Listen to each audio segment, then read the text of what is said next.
ਫਿਰ ਚਰਨਨ ਪਰ ਧਾਰ, ਸ੍ਰੀ ਨਾਨਕ ਸੁਖ ਸਿੰਧ ਕਉ, ਹਾਥ ਜੋਰ ਪ੍ਰਨਾਮ। ਜਿਸ ਕਰੁਣਾ ਤੇ ਵੱਡ ਅਘੀ, ਪਾਵਹਿ ਗਤ ਬਿਸਰਾਮ।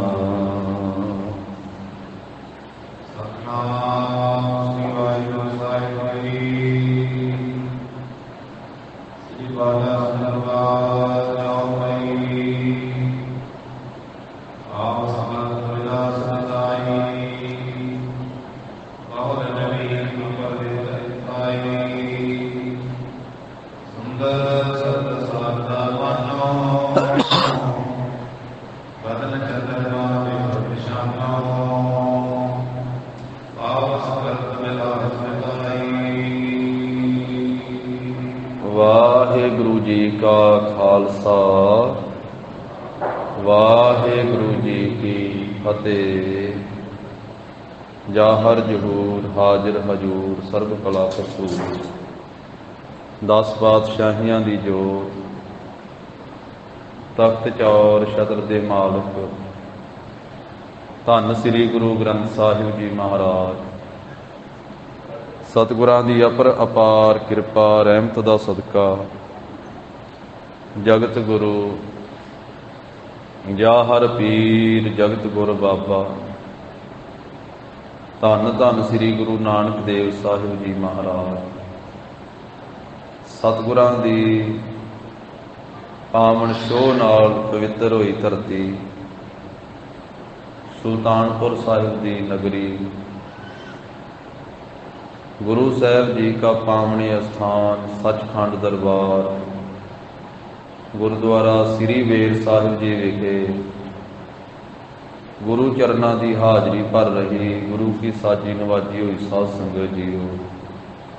महाराज साहब जी ने कृपालता दयालता की है, अपने अमृतमयी दर्शन बख्शिश करदिया होया सत संगत दियां अमोलक वडभागियां सुभागियां घड़ियां प्रदान कीतियां हैं।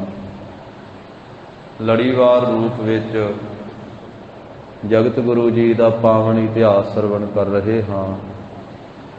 कल के प्रसंग विच साध संगत जी आपां सरवण कीता है, महाराज साहब जी मौज दे मालक जिस प्रकार नगर तो बार बार जा करके सतगुरु जी दरख्तां दे हेठां विराज जाते हैं। फिर आए बुलार ने वेख्या कि दोपहर ढली तो बाकी सारे दरख्तां दे परछावें ढल गए। जिस दरख्त दे हेठां माल जी दे रुख हेठां महाराज साहब जी बैठे सन उसका परछावां नहीं ढलिया। धरती ते सिर रख के राज बुलार ने मत्था टेकिया, खुशी दे नाल हिरदा भर गया। अपने घरे आ करके सोचदा विचारदा है कि मेरी ये कल्याण करनगे। सुभावक महाराज के पिता जी आ जाते हैं, उन्होंने राय जी कहते हैं कि श्री नानक जी खुदा का अवतार, इन्हों खाण पीण पहनण वास्ते जो मंगण वो देवी, कभी भी कोई नाराजगी ना करी, कभी भी फिक्का कौड़ा ना बोली। इन्हां दे करके मेरी नगरी वसदी है। इस तो अगे साध संगत जी जिवें मौज दे नाल सतगुरु जी विचर रहे हैं और पिता जी अपने कार विहार विच लगे हैं।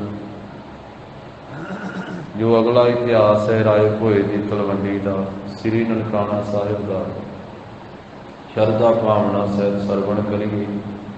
उचारण करो जी सतनाम श्री वाहे गुरु साहिब जी।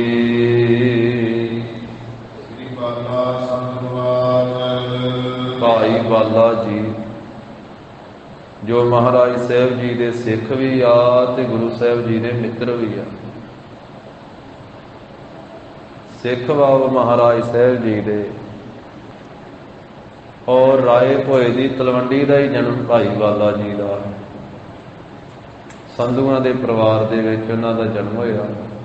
ਸੰਧੂ ਉਹਨਾਂ ਦੀ ਗੋਤ ਹੈ। ਭਾਈ ਬਾਲਾ ਸੰਧੂਰਵਾਜ ਮਹਾਰਾਜ ਦੇ ਸਿੱਖ ਤਾਂ ਹੈ ਹੀ ਉਹ। ਗੁਰੂ ਸਾਹਿਬ ਜੀ ਤੋਂ ਸ੍ਰੀ ਕਾਰਬਲਾ ਵਿੱਚ 3 ਸਾਲ ਵੱਡੇ ਸਨ। ਬਾਬੇ ਚੰਦਰਭਾਣ ਦੇ ਪੁੱਤਰ ਆ ਭਾਈ ਬਾਲਾ ਜੀ। ਔਰ ਮਹਾਰਾਜ ਸਾਹਿਬ ਜੀ ਨੇ ਉਹਨਾਂ ਨੂੰ ਆਪਣੇ ਮਿੱਤਰ ਆਖਿਆ।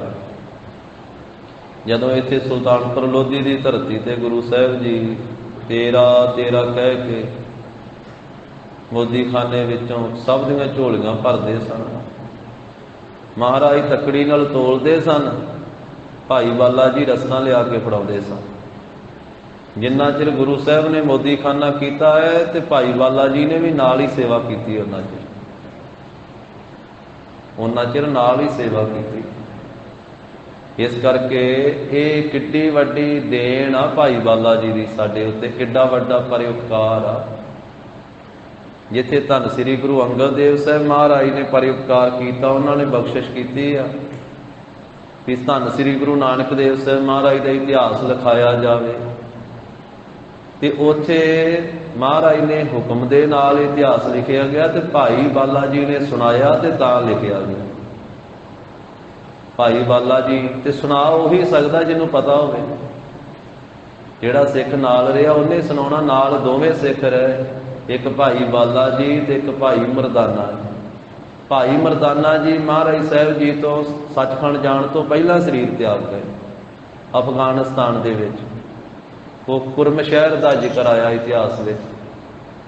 ਉਹਦੇ ਬਾਰ-ਬਾਰ ਦਰਿਆ ਦੇ ਕੰਢੇ ਉੱਤੇ ਭਾਈ ਮਰਦਾਨਾ ਜੀ ਨੇ ਸਰੀਰ ਤਿਆਗਿਆ ਤੇ ਧੰਨ ਸ੍ਰੀ ਗੁਰੂ ਨਾਨਕ ਦੇਵ ਸਾਹਿਬ ਮਹਾਰਾਜ ਨੇ ਤੇ ਭਾਈ ਬਾਲਾ ਜੀ ਨੇ ਆਪਣੇ ਹੱਥੀਂ ਭਾਈ ਮਰਦਾਨਾ ਜੀ ਦਾ ਅੰਤਮ ਸੰਸਕਾਰ ਕੀਤਾ। ਮਹਾਰਾਜ ਨੇ ਆਪਣੀ ਚਾਦਰ ਭਾਈ ਮਰਦਾਨਾ ਜੀ ਦੇ ਉੱਤੇ ਪਾਈ ਤੇ ਭਾਈ ਬਾਲਾ ਜੀ ਨੇ ਆਪਣੀ ਚਾਦਰ ਪਾਈ। ਸਤਿਗੁਰੂ ਜਗਤ ਗੁਰੂ ਜੀ ਦੇ ਸੱਚਖੰਡ ਪਿਆਨੇ ਤੋਂ ਬਾਅਦ ਭਾਈ ਬਾਲਾ ਜੀ ਖਡੂਰ ਸਾਹਿਬ ਆਉਂਦੇ। ਆਪਾਂ ਪਿੱਛੇ ਸਾਰਾ ਇਤਿਹਾਸ ਹੈ ਵਿਸਥਾਰ ਸਾਹਿਬ ਸੁਣ ਚੁੱਕੇ ਹਾਂ।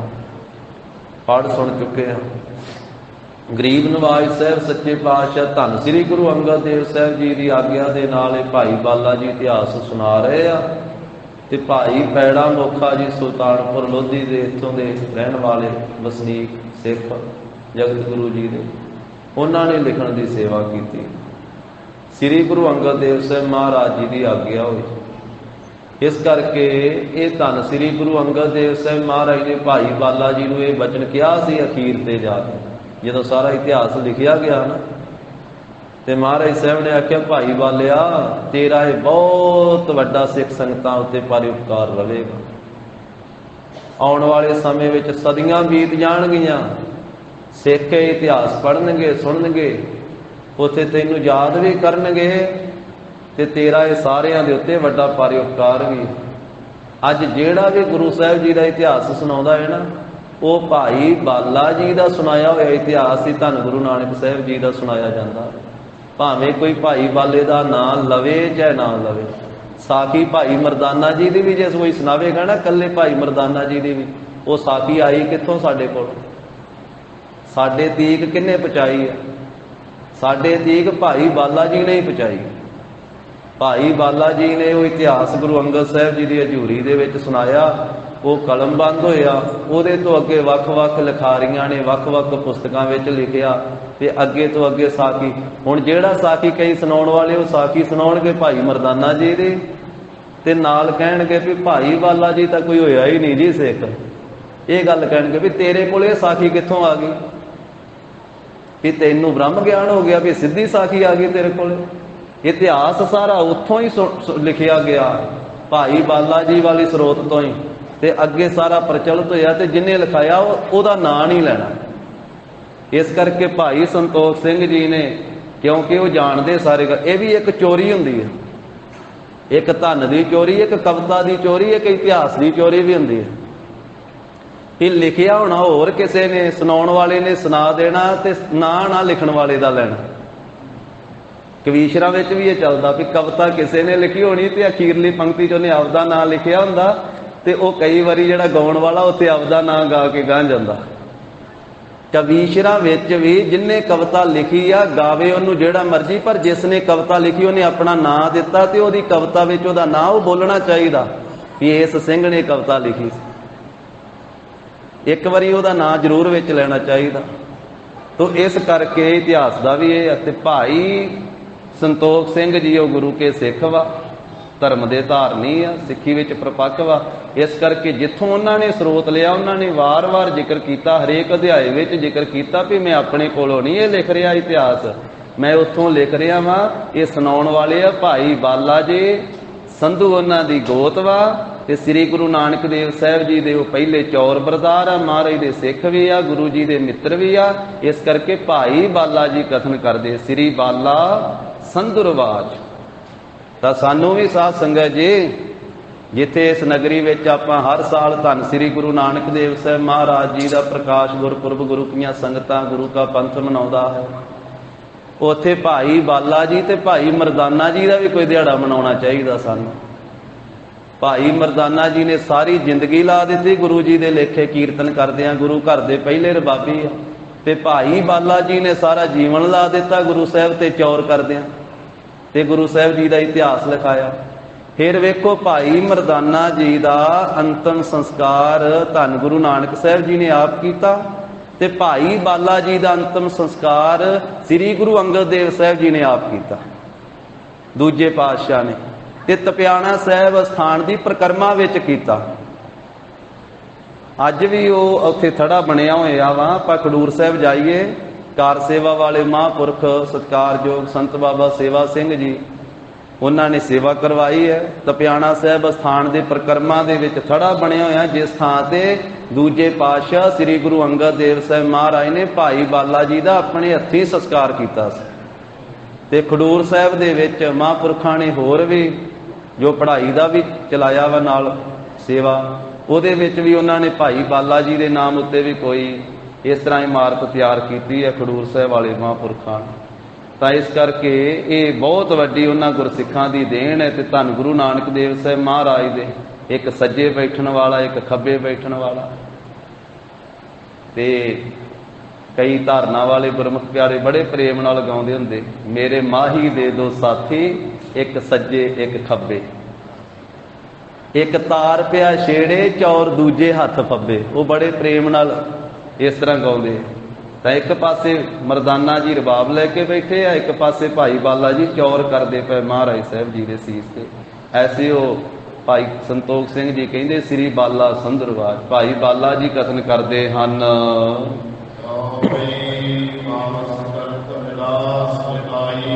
ਪਿੱਛੇ ਸਾਧ ਸੰਗਤ ਜੀ ਕਵੀ ਜੀ ਨੇ ਬਸੰਤ ਰੁੱਤ ਦਾ ਪਹਿਲਾਂ ਜ਼ਿਕਰ ਕੀਤਾ ਸੀ, ਫਿਰ ਅੱਗੇ ਸਾਧ ਸੰਗਤ ਜੀ ਗਰੀਖਮ ਰੁੱਤ ਦਾ ਜ਼ਿਕਰ ਆਇਆ, ਫਿਰ ਤੀਜੀ ਆਈ ਸੀ ਪਾਵਸ ਰੁੱਤ, ਜਿਹੜਾ ਕੱਲ ਦੇ ਅਧਿਆਏ ਵਿੱਚ ਆ ਚੁੱਕੀ ਹੈ, ਮੀਂਹ ਵਾਲੀ ਰੁੱਤ।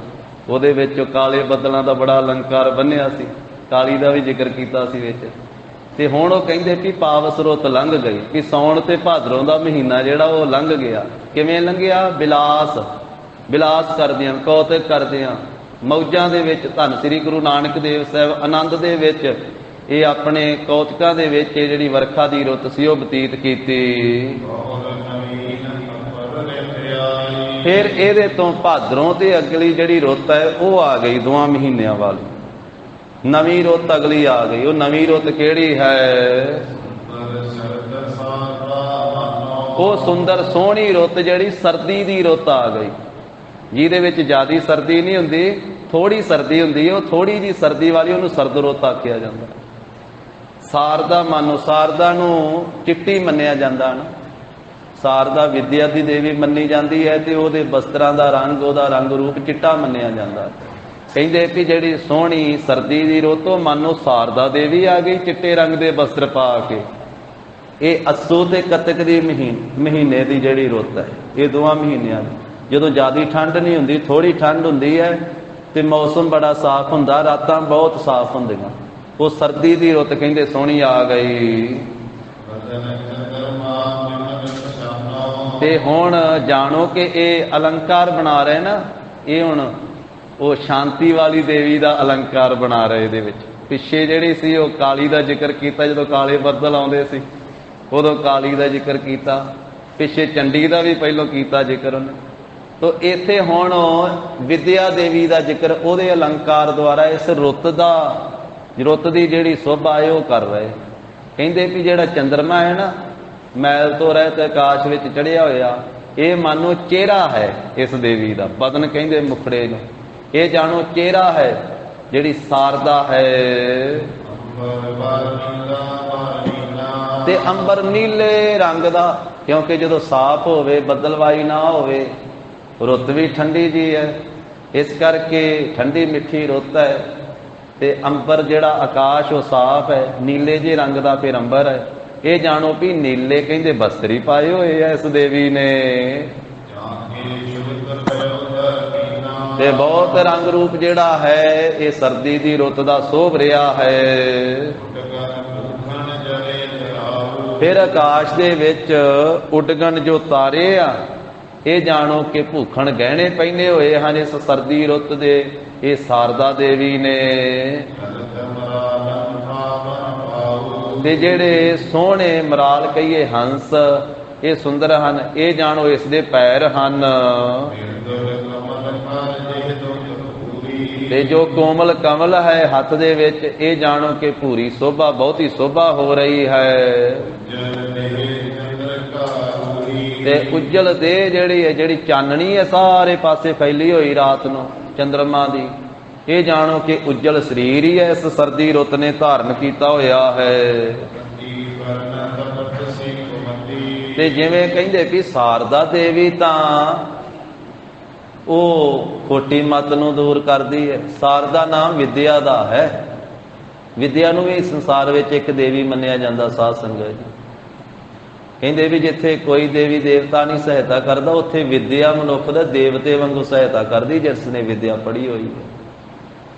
ਤੋ ਇਸ ਕਰਕੇ ਜਦੋਂ ਕੋਈ ਵਿਦਿਆ ਨੂੰ ਹਾਸਲ ਕਰਦਾ ਹੈ ਤੇ ਉਹਦੀ ਫਿਰ ਕਮਤੀ ਕਰਤ, ਕਮਤੀ ਵੀ ਥੋੜੀ ਕਰ ਦਿੰਦੀ ਹੈ। ਜਿਹੜੀ ਖੋਟੀ ਮੱਤ ਹੈ ਨਾ ਉਹਨੂੰ ਘਟਾ ਦਿੰਦੀ ਹੈ ਤੇ ਉਹਨੂੰ ਚੰਗੀ ਮੱਤ ਦੇ ਦਿੰਦੀ ਹੈ ਵਿਦਿਆ ਦੇਵੀ। ਇਸੇ ਤਰ੍ਹਾਂ ਕਹਿੰਦੇ ਵੀ ਇਹ ਜਾਣੋ ਸਰਦੀ ਰੁੱਤ ਕਿਵੇਂ ਫਿਰ ਵਿਦਿਆ ਦੇਵੀ ਦੀ ਤਰ੍ਹਾਂ। ਇਹ ਕੀ ਕਹਿੰਦੇ ਵੀ ਘਟਾਉਂਦੀ ਹੈ? ਕਹਿੰਦੇ ਇਹ ਤਪਸ਼ ਘਟਾਉਂਦੀ ਹੈ। ਸਰਦੀ ਦੀ ਰੁੱਤ ਆ ਗਈ ਤੇ ਤਪਸ਼ ਨਾਲ ਹੀ ਘਟ ਗਈ। ਇਹ ਗਰਮੀ ਨੂੰ ਘਟਾਉਣ ਵਾਲੀ ਜਾਣੋ ਕਿ ਖੋਟੀ ਮੱਤ ਨੂੰ ਘਟਾ ਰਹੀ ਹੈ। ਤੇ ਜਿਵੇਂ ਕਹਿੰਦੇ ਵਿਦਿਆ ਦੇਵੀ ਤਾਂ ਬੋਧ ਵਧਾਉਂਦੀ ਹੈ, ਗਿਆਨ ਵਧਾਉਂਦੀ ਹੈ, ਉਹ ਤਾਂ ਸੋਝੀ ਦਿੰਦੀ ਹੈ, ਤਾਂ ਵਿਦਿਆ ਦੇਵੀ ਦੀ ਤਰ੍ਹਾਂ ਕਹਿੰਦੇ ਕਿ ਇਹ ਠੰਡ ਵਧਾ ਰਹੀ ਹੈ। ਅੱਸੂ ਤੋਂ ਠੰਡ ਆਉਣ ਲੱਗ ਪੈਂਦੀ, ਫਿਰ ਤਰੇਲ ਜੀ ਵਾਹਵਾ ਪੈਣ ਲੱਗ ਪੈਂਦੀ। ਤੇ ਆਮ ਹੀ ਸੰਸਾਰ ਵਿੱਚ ਫਿਰ ਘਰਾਂ 'ਚ ਕਹਿੰਦੇ ਹੁੰਦੇ ਆ ਵੀ ਅੱਸੂ ਮਾਹ ਨਰਾਲੇ, ਦਿਨੇ ਇਹ ਧੁੱਪਾਂ ਤੇ ਰਾਤ ਨੂੰ ਪਾਲੇ। ਇਸ ਤਰ੍ਹਾਂ ਦੀਆਂ ਗੱਲਾਂ ਜੀਆਂ ਖਾਣ 'ਚ ਬਣੇ ਹੋਏ ਘਰਾਂ ਦੇ ਵਿੱਚ ਬਜ਼ੁਰਗਾਂ ਨੇ ਬਣਾਏ ਆ। ਤੋ ਇਸ ਤਰ੍ਹਾਂ ਕਦੀ ਧੁੱਪ ਲੱਗ ਗਈ, ਕਦੀ ਠੰਡ ਜੀ ਵਾਲਾ ਮੌਸਮ ਬਣ ਗਿਆ, ਫਿਰ ਇਹੋ ਜਿਹੇ ਨਰਾਲੇ ਜਿਹੇ ਦਿਨ ਆ ਜਾਂਦੇ। ਤੇ ਫਿਰ ਕੱਤਕ ਦੇ ਵਿੱਚ ਵੀ ਠੰਡ ਜੀ ਥੋੜੀ ਥੋੜੀ, ਤੇ ਫਿਰ ਬਹੁਤੀ ਵੀ ਕਈ ਵਾਰੀ ਆ ਜਾਂਦੀ। ਤੋ ਇਸ ਤਰੀਕੇ ਦੇ ਨਾਲ ਕਹਿੰਦੇ ਵੀ ਇਹ ਸਦਾ ਵਧਾਵਤ ਸੀਤਲ, ਸੀਤਲ ਕਹਿੰਦੇ ਠੰਡ ਨੂੰ। ਇਹ ਜਾਣੋ ਕਿ ਸਰਦੀ ਦੀ ਰੁੱਤ ਰੂਪੀ ਜਿਹੜੀ ਦੇਵੀ ਹੈ ਇਹ ਸ੍ਰੇਸ਼ਟ ਮੱਤ ਕੀ ਵਧਾਉਂਦੀ? ਕਹਿੰਦੇ ਠੰਡ ਵਧਾਉਂਦੀ ਹੈ। ਉਹ ਦੇਵੀ ਕਹਿੰਦੇ ਸ੍ਰੇਸ਼ਟ ਮੱਤ ਦਿੰਦੀ ਹੈ, ਗਿਆਨ ਦਿੰਦੀ ਹੈ। ਤੇ ਇਹ ਸਰਦੀ ਦੀ ਰੁੱਤ ਰੂਪੀ ਦੇਵੀ ਜਿਹੜੀ ਹੈ ਠੰਡ ਵਧਾਉਂਦੀ ਹੈ।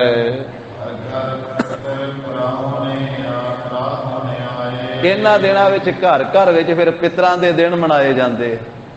ਕਹਿਣਗੇ ਵੀ ਅੱਸੂ ਦਾ ਮਹੀਨਾ ਆ ਗਿਆ ਤੇ ਹੁਣ ਘਰ ਦੇ ਵਿੱਚ ਸਰਾਧ ਕਰੀਏ। ਅੱਸੂ ਦੇ ਮਹੀਨੇ 'ਚ ਲੋਕ ਸਰਾਧ ਬੜੇ ਖਵਾਉਂਦੇ ਆ। ਪਹਿਲੇ ਤੇ ਉਹ ਖਵਾਉਂਦੇ ਹੁੰਦੇ ਸੀ ਬ੍ਰਾਹਮਣਾਂ ਨੂੰ ਸੱਦ ਕੇ, ਤੇ ਹੁਣ ਉਹ ਫਿਰ ਸਿੰਘਾਂ ਨੂੰ ਹੀ ਸੱਦ ਲੈਂਦੇ ਆ।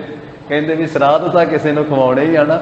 ਉਹ ਕਈ ਸੰਗਦੇ ਆ, ਫਿਰ ਉਹ ਖਵਾ ਤੇ ਦਿੰਦੇ। ਕਹਿੰਦੇ ਜੇ ਬਜ਼ੁਰਗਾਂ ਦੀ ਯਾਦ 'ਚ ਲੰਗਰ ਲਾਇਆ, ਪਰ ਨਾਂ ਨਹੀਂ ਲੈਂਦੇ ਵੀ ਸਰਾਧ ਕੀਤਾ। ਕਹਿੰਦੇ ਵੀ ਜੇ ਸਰਾਧ ਦਾ ਨਾਂ ਲੈ ਲਿਆ ਤੇ ਹੋ ਸਕਦਾ ਵੀ ਸਿੰਘ ਨਾ ਹੀ ਛਕਣ, ਆਪਣੀ ਅਸੀਂ ਕੀ ਨਹੀਂ ਸਰਾਧ ਛਕਣ ਜਾਣਾ ਹੈ। ਉਂਝ ਲੰਗਰ ਲਾਉਣ ਦੀ ਕੋਈ ਮਨਾਹੀ ਨਹੀਂ, ਕਿਸੇ ਨੂੰ ਛਕਾਉਣਾ ਕੋਈ ਮਾੜੀ ਗੱਲ ਥੋੜਾ ਵਾ। ਪ੍ਰਸ਼ਾਦਾ ਚੰਗੇ ਖੀਰ ਪੂੜੇ ਭਾਵੇਂ ਰੋਜ਼ ਬਣਾ ਕੇ ਕੋਈ ਛਕਾਈ ਜਾਵੇ। ਹੁਣ ਕੱਲ ਨੂੰ ਮੱਸਿਆ ਦਾ ਦਿਹਾੜਾ ਵਾ, ਤੇ ਕੱਲ ਨੂੰ ਆਪਣੇ ਇੱਥੇ ਖੀਰ ਪੂੜਿਆਂ ਦੇ ਲੰਗਰ ਬਾਬੇ ਬਿਧੀ ਚੰਦੀਆਂ ਦੇ ਪੜਾਅ ਤੇ ਪੂਰੇ ਚੱਲਣੇ, ਨਾਲੇ ਅਖੰਡ ਪਾਠ ਸਾਹਿਬਾਂ ਦੇ ਭੋਗ ਵੀ ਪੈਣੇ ਉੱਥੇ। ਤੇ ਮਹਾਰਾਜ ਦੇ ਚਰਨਾਂ ਨਾਲ ਨਿਵਾਜੀ ਹੋਈ ਧਰਤੀ ਹੈ। ਇੱਥੇ ਤੇ ਥਾਂ ਥਾਂ ਤੇ ਲੰਗਰ ਚੱਲਦੇ ਹੀ ਰਹਿੰਦੇ ਆ। ਇੱਥੇ ਬੇਰ ਸਾਹਿਬ ਵੇਖੋ 24 ਘੰਟੇ ਲੰਗਰ ਚੱਲਦਾ, ਬੇਅੰਤ ਸੰਗਤਾਂ ਛਕਦੀਆਂ। ਜਿੰਨੇ ਵੀ ਹੋਰ ਸਥਾਨ ਸਾਰੇ ਥਾਵਾਂ ਤੇ ਲੰਗਰ ਚੱਲਦੇ। ਲੰਗਰ ਛਕਾਉਣਾ ਮਾੜਾ ਨਹੀਂ, ਪਰ ਇੱਕ ਉਹ ਭਾਵਨਾ ਜੀ ਬਣੀ ਹੋਈ ਅੱਸੂ ਮਹੀਨੇ ਦੇ ਵਿੱਚ। ਉਹ ਅਸਲ ਦੇ ਵਿੱਚ ਛਕਣ ਛਕਾਉਣ ਵਾਲਿਆਂ ਨੇ ਗੱਲ ਜੀ ਬਣਾਈ ਸੀ। ਉਹ ਕਹਿੰਦੇ ਵੀ ਅੱਸੂ ਦੇ ਮਹੀਨੇ 'ਚ ਵੀ ਠੰਡ ਜੀ ਵਾਲੀ ਰੁੱਤ ਹੁੰਦੀ ਆ, ਗਰਮੀ 'ਚ ਜ਼ਿਆਦਾ ਛਕਿਆ ਛਕਾਇਆ ਵੀ ਨਹੀਂ ਨਾ ਜਾਂਦਾ। ਤੇ ਉਹ ਫਿਰ ਪੰਡਤਾਂ ਨੇ ਉਹ ਤਰੀਕਾ ਜਿਹਾ ਸੋਚ ਕੇ ਉਹ ਕਹਿੰਦੇ ਵੀ ਅੱਸੂ ਦਾ ਮਹੀਨਾ ਦੱਸੀਏ ਲੋਕਾਂ ਨੂੰ, ਕਿ ਅੱਸੂ ਦੇ ਮਹੀਨੇ 'ਚ ਵੀ ਤੁਹਾਡੇ ਜਿਹੜੇ ਬਜ਼ੁਰਗ ਵਾ ਨਾ, ਜੇ ਉਹਨਾਂ ਦੇ ਨਿਮਿਤ ਤੁਸੀਂ ਸਰਾਧ ਕਰੋਗੇ ਤੇ 1 ਮਹੀਨੇ ਵਾਸਤੇ ਰੱਜੇ ਲੈਣਗੇ। ਇਹ ਮੰਨੂ ਸਿਮਰਤੀ ਵਿੱਚ ਸਰਾਧਾਂ ਦੀ ਬੜੀ ਜ਼ਿਆਦਾ ਵਿਆਖਿਆ ਕੀਤੀ ਹੈ।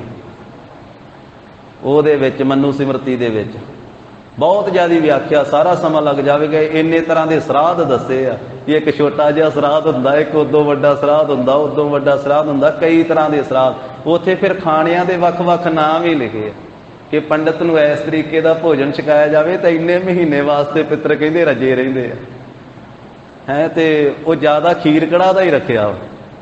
ਤੇ ਫਿਰ ਉਹ ਮਹੀਨੇ ਵਿੱਚ ਖੀਰ ਕੜਾਹ ਬਣਾ ਕਰਕੇ ਲੋਕ ਛਕਾਉਂਦੇ। ਸੁਭਾਵਿਕ ਹੀ ਆ। ਹੁਣ ਅਸੀਂ ਭਾਵੇਂ ਗੁਰੂ ਕੇ ਸਿੱਖ ਬਣ ਗਏ ਆ, ਪਰ ਬਹੁਤੇ ਘਰਾਂ ਵਿੱਚੋਂ ਸਰਾਧ ਹਾਲੇ ਵੀ ਨਹੀਂ ਗਏ। ਲੋਕ ਸਰਾਧ ਕਰਦੇ ਆ, ਕਹਿੰਦੇ ਵੀ ਇਹ ਬਜ਼ੁਰਗਾਂ ਭਾਵੇਂ ਜਿਉਂਦਿਆਂ ਕੋਈ ਬਜ਼ੁਰਗ ਨੂੰ ਪੁੱਛੇ ਭਾਵੇਂ ਨਾ ਪੁੱਛੇ, ਪਰ ਮਰਿਆਂ ਤੋਂ ਮਗਰੋਂ ਜ਼ਰੂਰ ਖਵਾਉਂਦੇ ਆ। ਮਰਨ ਤੋਂ ਬਾਅਦ ਇੰਨੇ ਲੋਕ ਖੇਖਣ ਕਰਦੇ ਆ ਨਾ, ਬਹੁਤ ਜ਼ਿਆਦੇ। ਮਰੇ ਦੇ ਮੂੰਹ ਵਿੱਚ ਨਾ ਚਮਚੇ ਨਾਲ ਘਿਓ ਪਾਈ ਜਾਣਗੇ, ਚਮਚੇ ਨਾਲ। ਉੱਥੇ ਸ਼ਮਸ਼ਾਨ ਘਾਟ ਦੇ ਵਿੱਚ ਜਿਉਂਦਿਆਂ ਭਾਵੇਂ ਕਦੀ ਚਮਚੇ ਨਾਲ ਬਜ਼ੁਰਗ ਦੇ ਮੂੰਹ 'ਚ ਘਿਓ ਪਾਇਆ ਹੋਵੇ ਚਾਹੇ ਨਾ ਪਾਇਆ ਹੋਵੇ, ਮਰਨ ਤੋਂ ਮਗਰੋਂ ਚਮਚੇ ਨਾਲ ਘਿਓ ਨਾ। ਅੱਗੇ ਹੁਣ ਉਹਨੇ ਖਾਣਾ ਦੱਸ, ਪਰ ਉਸ ਮੌਕੇ ਤੇ ਚਮਚੇ ਨਾਲ ਪਾਇਆ ਜਾਵੇਗਾ। ਫਿਰ ਰੁਪਈਏ ਰੱਖ ਕੇ ਮੱਥਾ ਟੇਕਿਆ ਜਾਂਦਾ। ਇਹ ਐਨ ਘੋਰ ਮਨਮੱਤ ਵਾ। ਨਮਸਕਾਰ ਸਿੱਖ ਨੇ ਕਰਨੀ, ਗੁਰੂ ਸਾਹਿਬ ਨੂੰ ਕਰਨੀ ਹੈ, ਬਜ਼ੁਰਗਾਂ ਨੂੰ ਕਰਨੀ ਹੈ, ਜਿਉਂਦਿਆਂ ਕਰਨੀ ਹੈ। ਜਿਉਂਦਿਆਂ ਆਪਣੇ ਮਾਂ ਪਿਓ ਦੇ ਪੈਰੀ ਹੱਥ ਰੋਜ਼ ਲਾਉਣੇ ਚਾਹੀਦੇ। ਪੁੰਨ ਵਾ, ਮਾਂ ਪਿਓ ਦੀ ਸੇਵਾ ਜਿਉਂਦਿਆਂ ਕਰਨੀ ਚਾਹੀਦੀ। ਜਿਉਂਦਿਆਂ ਉਹਨਾਂ ਨੂੰ ਛਕਾਇਆ ਜਾਵੇ ਵਧੀਆ ਤੋਂ ਵਧੀਆ ਭੋਜਨ, ਉਹਨਾਂ ਨੂੰ ਬਸਤਰ ਧੋ ਕੇ ਦਿੱਤੇ ਜਾਣ, ਜੋ ਮੰਗਦੇ ਬਜ਼ੁਰਗਾਂ ਨੂੰ ਦਿੱਤਾ ਜਾਵੇ। ਇਸ ਕਰਕੇ ਪਰ ਮਰਨ ਤੋਂ ਮਗਰੋਂ ਤਾਂ ਕੋਈ ਉਹਦੇ ਮੂੰਹ ਦੇ ਵਿੱਚ ਘਿਓ ਪਾਉਣ ਦਾ ਕੀ ਲਾਭ। ਤੋ ਇਸ ਕਰਕੇ ਇਹ ਗੁਰਬਾਣੀ ਦੇ ਵਿੱਚ ਬਚਨ ਆਏ ਸਾਧ ਸੰਗਤ ਜੀ। ਗੁਰਬਾਣੀ ਨੇ ਆਖਿਆ ਵੀ ਆਪਣੇ ਬਜ਼ੁਰਗਾਂ ਦੀ ਜਿਉਂਦਿਆਂ ਸੇਵਾ ਕਰੋ। ਜੀਵਤ ਪਿੱਤਰ ਨਾ ਮਾਨੈ ਕੋ ਮੂਏ ਸਰਾਧ ਕਰਾਹੀ। ਵੀ ਜਿਉਂਦਿਆਂ ਜਿਹੜੇ ਬਜ਼ੁਰਗਾਂ ਦੀ ਸੇਵਾ ਨਹੀਂ ਕਰਦੇ, ਮਰਨ ਪਿੱਛੋਂ ਸਰਾਧ ਕਰਾਉਣ ਦਾ ਉਹਨਾਂ ਦਾ ਕੋਈ ਲਾਭ ਨਹੀਂ। ਹਾਂ, ਉਤਰਾ ਗੁਰੂ ਕੇ ਪ੍ਰੇਮ ਪਿਆਰ ਦੇ ਵਿੱਚ ਇੱਕ ਵਹਿਮ ਵਿੱਚ ਪੈ ਕੇ ਨਹੀਂ, ਗੁਰੂ ਕੇ ਪਿਆਰ ਦੇ ਵਿੱਚ ਕੋਈ ਜਦੋਂ ਮਰਜ਼ੀ ਗੁਰਬਾਣੀ ਦਾ ਓਟ ਆਸਰਾ ਲੈ ਸਕਦਾ। ਗੁਰਬਾਣੀ ਦੇ ਪਿਆਰ ਦੇ ਵਿੱਚ ਕੋਈ ਜਦੋਂ ਮਰਜ਼ੀ ਲੰਗਰ ਸਿੰਘਾਂ ਨੂੰ ਛਕਾ ਸਕਦਾ, ਸੰਗਤਾਂ ਨੂੰ ਛਕਾ ਸਕਦਾ। ਇੱਕ ਨੂੰ ਛਕਾਵੇਗਾ, ਦੋਵਾਂ ਨੂੰ ਛਕਾਵੇਗਾ, ਭਾਵੇਂ ਜਿੰਨਾ ਮਰਜ਼ੀ ਭੰਡਾਰਾ ਕਰੀ ਜਾਵੇ, ਲੰਗਰ ਲਾਵੇ, ਉਹ ਲਾਭ ਹੀ ਹੈ। ਜਿੰਨੀ ਸੇਵਾ ਕਰੇਗਾ ਓਨਾ ਪੁੰਨ ਵਾ। ਪਰ ਇੱਕ ਵਹਿਮ ਹੋਰ ਗੱਲ ਹੁੰਦੀ, ਉਹ ਵਹਿਮਾਂ ਚੋਂ ਕੱਢਿਆ ਮਹਾਰਾਜ ਸਾਹਿਬ ਜੀ ਨੇ। ਤੋ ਇਸ ਕਰਕੇ ਕਹਿੰਦੇ ਕਿ ਉਹ ਜਦੋਂ ਅੱਸੂ ਦਾ ਮਹੀਨਾ ਆਇਆ ਨਾ, ਤੇ ਫਿਰ ਘਰ ਘਰ ਵਿੱਚ ਪਿੱਤਰਾਂ ਦੇ ਦਿਨ ਮਨਾਉਣ ਲੱਗੇ ਤੇ ਪ੍ਰਾਹੁਣੇ ਆ ਗਏ। ਪ੍ਰਾਹੁਣੇ ਬ੍ਰਾਹਮਣ ਆਉਂਦੇ ਹੁੰਦੇ ਸੀ। ਫਿਰ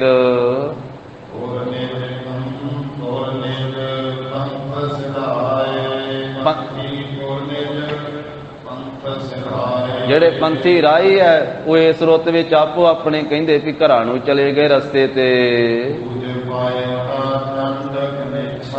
ਫਿਰ ਇਹ ਜੋ ਸਨਾਤਨ ਮੱਤ ਉਸ ਵੇਲੇ ਹੁੰਦੀ ਸੀ ਨਾ, ਉਹਦਾ ਜ਼ਿਕਰ ਕੀਤਾ ਕਿ ਜਿਉਂ ਇਹ ਸਰਦੀ ਦੀ ਰੁੱਤ ਆਈ ਤੇ ਫਿਰ ਚੰਡੀ ਦੀ ਪੂਜਾ ਵੀ ਹੋਣ ਲੱਗੀ, ਦੇਵੀ ਦੀ ਪੂਜਾ ਹੋਣ ਲੱਗ ਪਈ ਘਰ ਘਰ ਦੇ ਵਿੱਚ, ਤੇ ਗਣੇਸ਼ ਦੀ ਪੂਜਾ ਵੀ ਹੋਣ ਲੱਗ ਪਈ। ਤੇ ਉਹ ਜੋ ਅਨੋਖੀ ਤਰ੍ਹਾਂ ਦੀ ਪੂਜਾ ਹੀ ਹੈ। ਚਲੋ ਜਿਵੇਂ ਕੋਈ ਕਰੇ, ਉਹਨਾਂ ਦੀ ਭਾਵਨਾ, ਉਹਨਾਂ ਦੀ ਆਸਥਾ ਹੈ, ਉਹਨਾਂ ਨੂੰ ਮੁਬਾਰਕ ਹੈ, ਪਰ ਹੈ ਅਨੋਖੀ ਤਰ੍ਹਾਂ ਦੀ ਪੂਜਾ ਹੀ। ਆਪ ਜੀ ਨੇ ਵੀ ਵੇਖਿਆ ਹੋਵੇਗਾ, ਆ ਗੁਜਰਾਤ ਵਿੱਚ ਚਲੇ ਜਾਈਏ ਨਾ, ਉੱਥੇ ਵੇਖਿਆ ਸੀ ਘਰ ਘਰ ਦੇ ਵਿੱਚ ਗਣੇਸ਼ ਦੀ ਪੂਜਾ ਕਰਦੇ, ਮੂਰਤੀ ਲਿਆਉਂਦੇ। ਜਿੰਨੀ ਕਿ ਕਿਸੇ ਦੀ ਸਮਰੱਥਾ ਪਵੇ ਉਨੀ ਉਹ ਮੂਰਤੀ ਲੈ ਕੇ ਆਉਂਦਾ ਗਣੇਸ਼ ਦੇਵਤੇ। ਕੋਈ ਛੋਟੀ ਜਿਹੀ ਮੂਰਤੀ ਲੈ ਕੇ ਆਉਂਦਾ, ਕੋਈ ਵੱਡੀ, ਤੇ ਕੋਈ ਟਰੱਕ ਤੇ ਬਹੁਤ ਤਗੜੀ ਲੱਦ ਕੇ ਲਿਆਉਂਦਾ। ਤੇ ਕਈ ਤਾਂਬੇ ਦੀ ਬਣਾਉਂਦੇ, ਕੋਈ ਲੋਹੇ ਦੀ, ਕੋਈ ਇਸੇ ਤਰ੍ਹਾਂ, ਕਈ ਕਹਿੰਦੇ ਸੋਨੇ ਦੀ ਵੀ ਬਣਾ ਲੈਂਦੇ ਜਿਹੜੇ ਜ਼ਿਆਦਾ ਧਨਾਟ ਵਾ। ਕੁਝ ਦਿਨ ਤਾਂ ਉਹ ਘਰੇ ਪੂਜਦੇ ਆ। ਪੂਜਣ ਤੋਂ ਬਾਅਦ ਉਹ ਜ਼ਿਆਦਾਤਰ ਤੇ ਪੱਥਰ ਦੀ ਬਣਾ ਕੇ ਲਿਆਈ ਜਾਂਦੀ ਨਾ ਮੂਰਤੀ। ਪੂਜਣ ਤੋਂ ਬਾਅਦ ਉਹਨੂੰ ਟਰੱਕ ਤੇ ਲੱਦ ਕੇ ਫਿਰ ਉਹਨੂੰ ਜਲ ਪ੍ਰਵਾਹ ਕਰ ਦਿੰਦੇ ਜਾ ਕੇ। ਤੇ ਕਈ ਵਾਰੀ ਜਲ ਪ੍ਰਵਾਹ ਕਰਨ ਲੱਗਿਆ ਆਪ ਵੀ ਕਈ ਨਾਲ ਹੀ ਜਲ ਪ੍ਰਵਾਹ ਹੋ ਜਾਂਦੇ। ਇਸ ਤਰ੍ਹਾਂ ਦਾ ਵੀ ਕਈਆਂ ਥਾਵਾਂ ਦੇ ਭਾਵਾਂ ਵਾਪਰਿਆ। ਔਰ ਇਹ ਆਮ ਕਰਕੇ ਆਪਾਂ ਵੇਖਦੇ ਇਸ ਤਰ੍ਹਾਂ, ਇਸ ਤਰੀਕੇ ਨਾਲ ਪੂਜਾ ਹੀ ਇਸ ਤਰ੍ਹਾਂ ਦੀ ਹੈ। ਤੋ ਇਸ ਤਰ੍ਹਾਂ ਦੀ ਉਹ ਪੂਜਾ ਕੀਤੀ ਜਾਂਦੀ ਹੈ। ਪੂਜ ਪਾਏ ਤਾਂ ਚੰਡ ਗਣੇਸ਼ਾ, ਕਿਉਂਕਿ ਕਵੀ ਨੂੰ ਸਾਰੀਆਂ ਗੱਲਾਂ, ਜਦੋਂ ਰੁੱਤ ਦਾ ਅਲੰਕਾਰ ਬਣਾਉਣਾ, ਉਸ ਰੁੱਤ ਵਿੱਚ ਕੀ ਕੀ ਹੁੰਦਾ ਸੀ, ਕਿਸ ਤਰ੍ਹਾਂ ਦਾ ਵਰਤਾਰਾ ਵਰਤਦਾ ਸੀ, ਫਿਰ ਉਹ ਸਾਰਾ ਕੁਝ ਉਹਨੇ ਦੱਸਣਾ ਨਾ।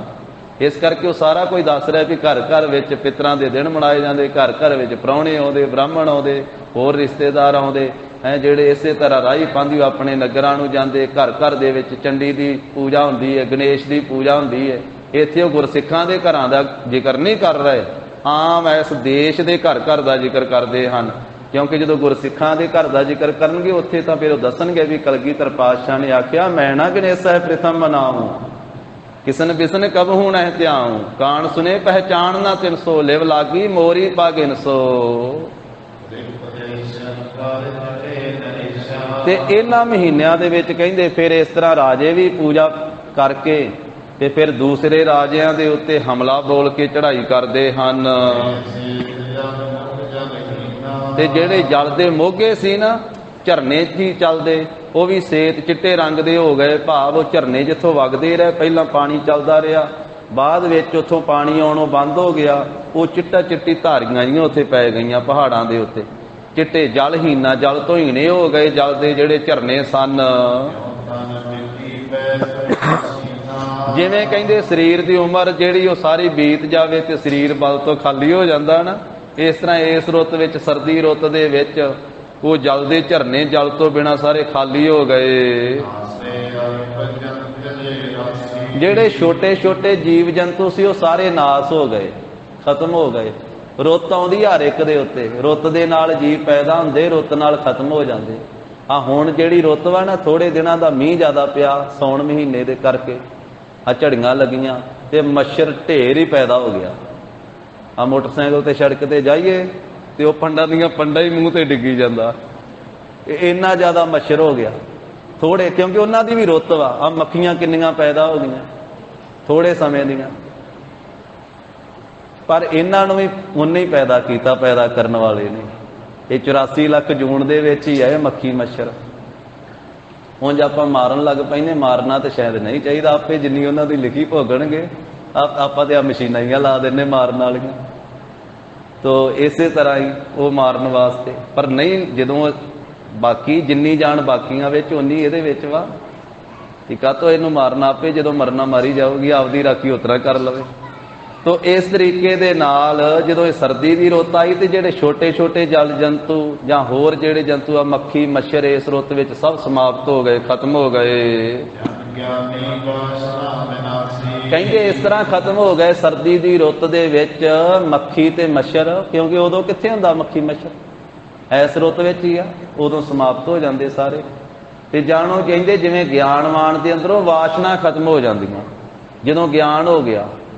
ਕੱਲਾ ਗਿਆਨੀ ਲਿਖਾਉਣ ਨਾਲ ਨਹੀਂ, ਕੱਲਾ ਗਿਆਨੀ ਸਟੇਜ ਤੇ ਬਹਿ ਕੇ ਕਥਾ ਕਰਨ ਵਾਲਾ ਗਿਆਨੀ ਨਹੀਂ, ਜਿਹਨੂੰ ਅਸਲ ਵਿੱਚ ਗੁਰੂ ਸਾਹਿਬ ਜੀ ਆਤਮ ਅੰਦਰੋਂ ਗਿਆਨ ਬਖਸ਼ਦੇ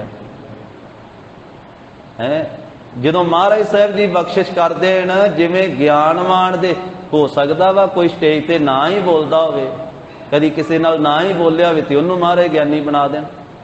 ਕੋਈ ਝਾੜੂ ਫੇਰਦਾ ਵਾ, ਕੋਈ ਭਾਂਡੇ ਮਾਂਜਦਾ ਹੈ, ਕੋਈ ਦਰੀਆਂ ਝਾੜਦਾ, ਕੋਈ ਸੇਵਾ ਕਰਦਾ।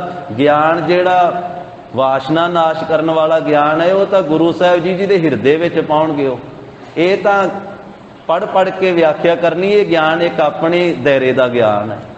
ਜਿਹੜਾ ਆਤਮਾ ਦਾ ਗਿਆਨ ਉਹ ਮਹਾਰਾਜ ਸਾਹਿਬ ਜੀ ਜਿਸ ਨੂੰ ਬਖਸ਼ਦੇ, ਉਹ ਕਥਾ ਕਰਨ ਵਾਲੇ ਨੂੰ ਵੀ ਬਖਸ਼ ਸਕਦੇ, ਪਾਠ ਕਰਨ ਵਾਲੇ ਨੂੰ ਬਖਸ਼ ਸਕਦੇ ਆ, ਕੀਰਤਨ ਕਰਨ ਵਾਲੇ ਨੂੰ ਵੀ ਬਖਸ਼ ਸਕਦੇ ਆ, ਪੜ੍ਹੇ ਨੂੰ ਵੀ ਦੇ ਸਕਦੇ, ਅਨਪੜ੍ਹੇ ਨੂੰ ਵੀ ਦੇ ਸਕਦੇ। ਆਤਮਿਕ ਗਿਆਨ, ਬ੍ਰਹਮ ਗਿਆਨ, ਆਪਣੀ ਬਖਸ਼ਿਸ਼, ਆਪਣੀ ਰਹਿਮਤ। ਜਿਵੇਂ ਕਹਿੰਦੇ ਗਿਆਨਵਾਨ ਦੇ ਅੰਦਰੋਂ ਸਾਰੀਆਂ ਵਾਸ਼ਨਾ ਵਿਸ਼ੇ ਵਿਕਾਰਾਂ ਦੇ ਫੁਰਨੇ ਹੀ ਖਤਮ ਹੋ ਜਾਂਦੇ ਹਨ। ਐਸਾ ਸੋਹਣੀ ਰੁੱਤ ਜਿਹੜੀ ਇਹ ਸਰਦੀ ਦੀ ਹੈ, ਇਸ ਰੁੱਤ ਦੇ ਵਿੱਚ ਕਹਿੰਦੇ ਸੁੱਖਾਂ, ਸੁੰਦਰ ਸੁੱਖ, ਸੁੰਦਰ ਸਰੂਪ, ਸੁੱਖ ਦਾ ਘਰ ਪ੍ਰਭੂ ਧੰਨ ਗੁਰੂ ਗੋਬਿੰਦ ਸਿੰਘ ਜੀ, ਧੰਨ ਸ੍ਰੀ ਗੁਰੂ ਨਾਨਕ ਦੇਵ ਸਾਹਿਬ ਮਹਾਰਾਜ, ਆਨੰਦ ਦੇ ਦਾਤੇ, ਸਦਾ ਹੀ ਜੋ ਮੁਕਤੀ ਦਾਤੇ ਹਨ, ਜਗਤ ਗੁਰੂ ਪਹਿਲੇ ਪਾਤਸ਼ਾਹ। ਅੰਤਰਮੁਖੀ ਬਿਰਤੀ ਹੈ ਧੰਨ ਸ੍ਰੀ ਗੁਰੂ ਨਾਨਕ ਦੇਵ ਸਾਹਿਬ ਸੱਚੇ ਪਾਤਸ਼ਾਹ ਜੀ ਦੀ।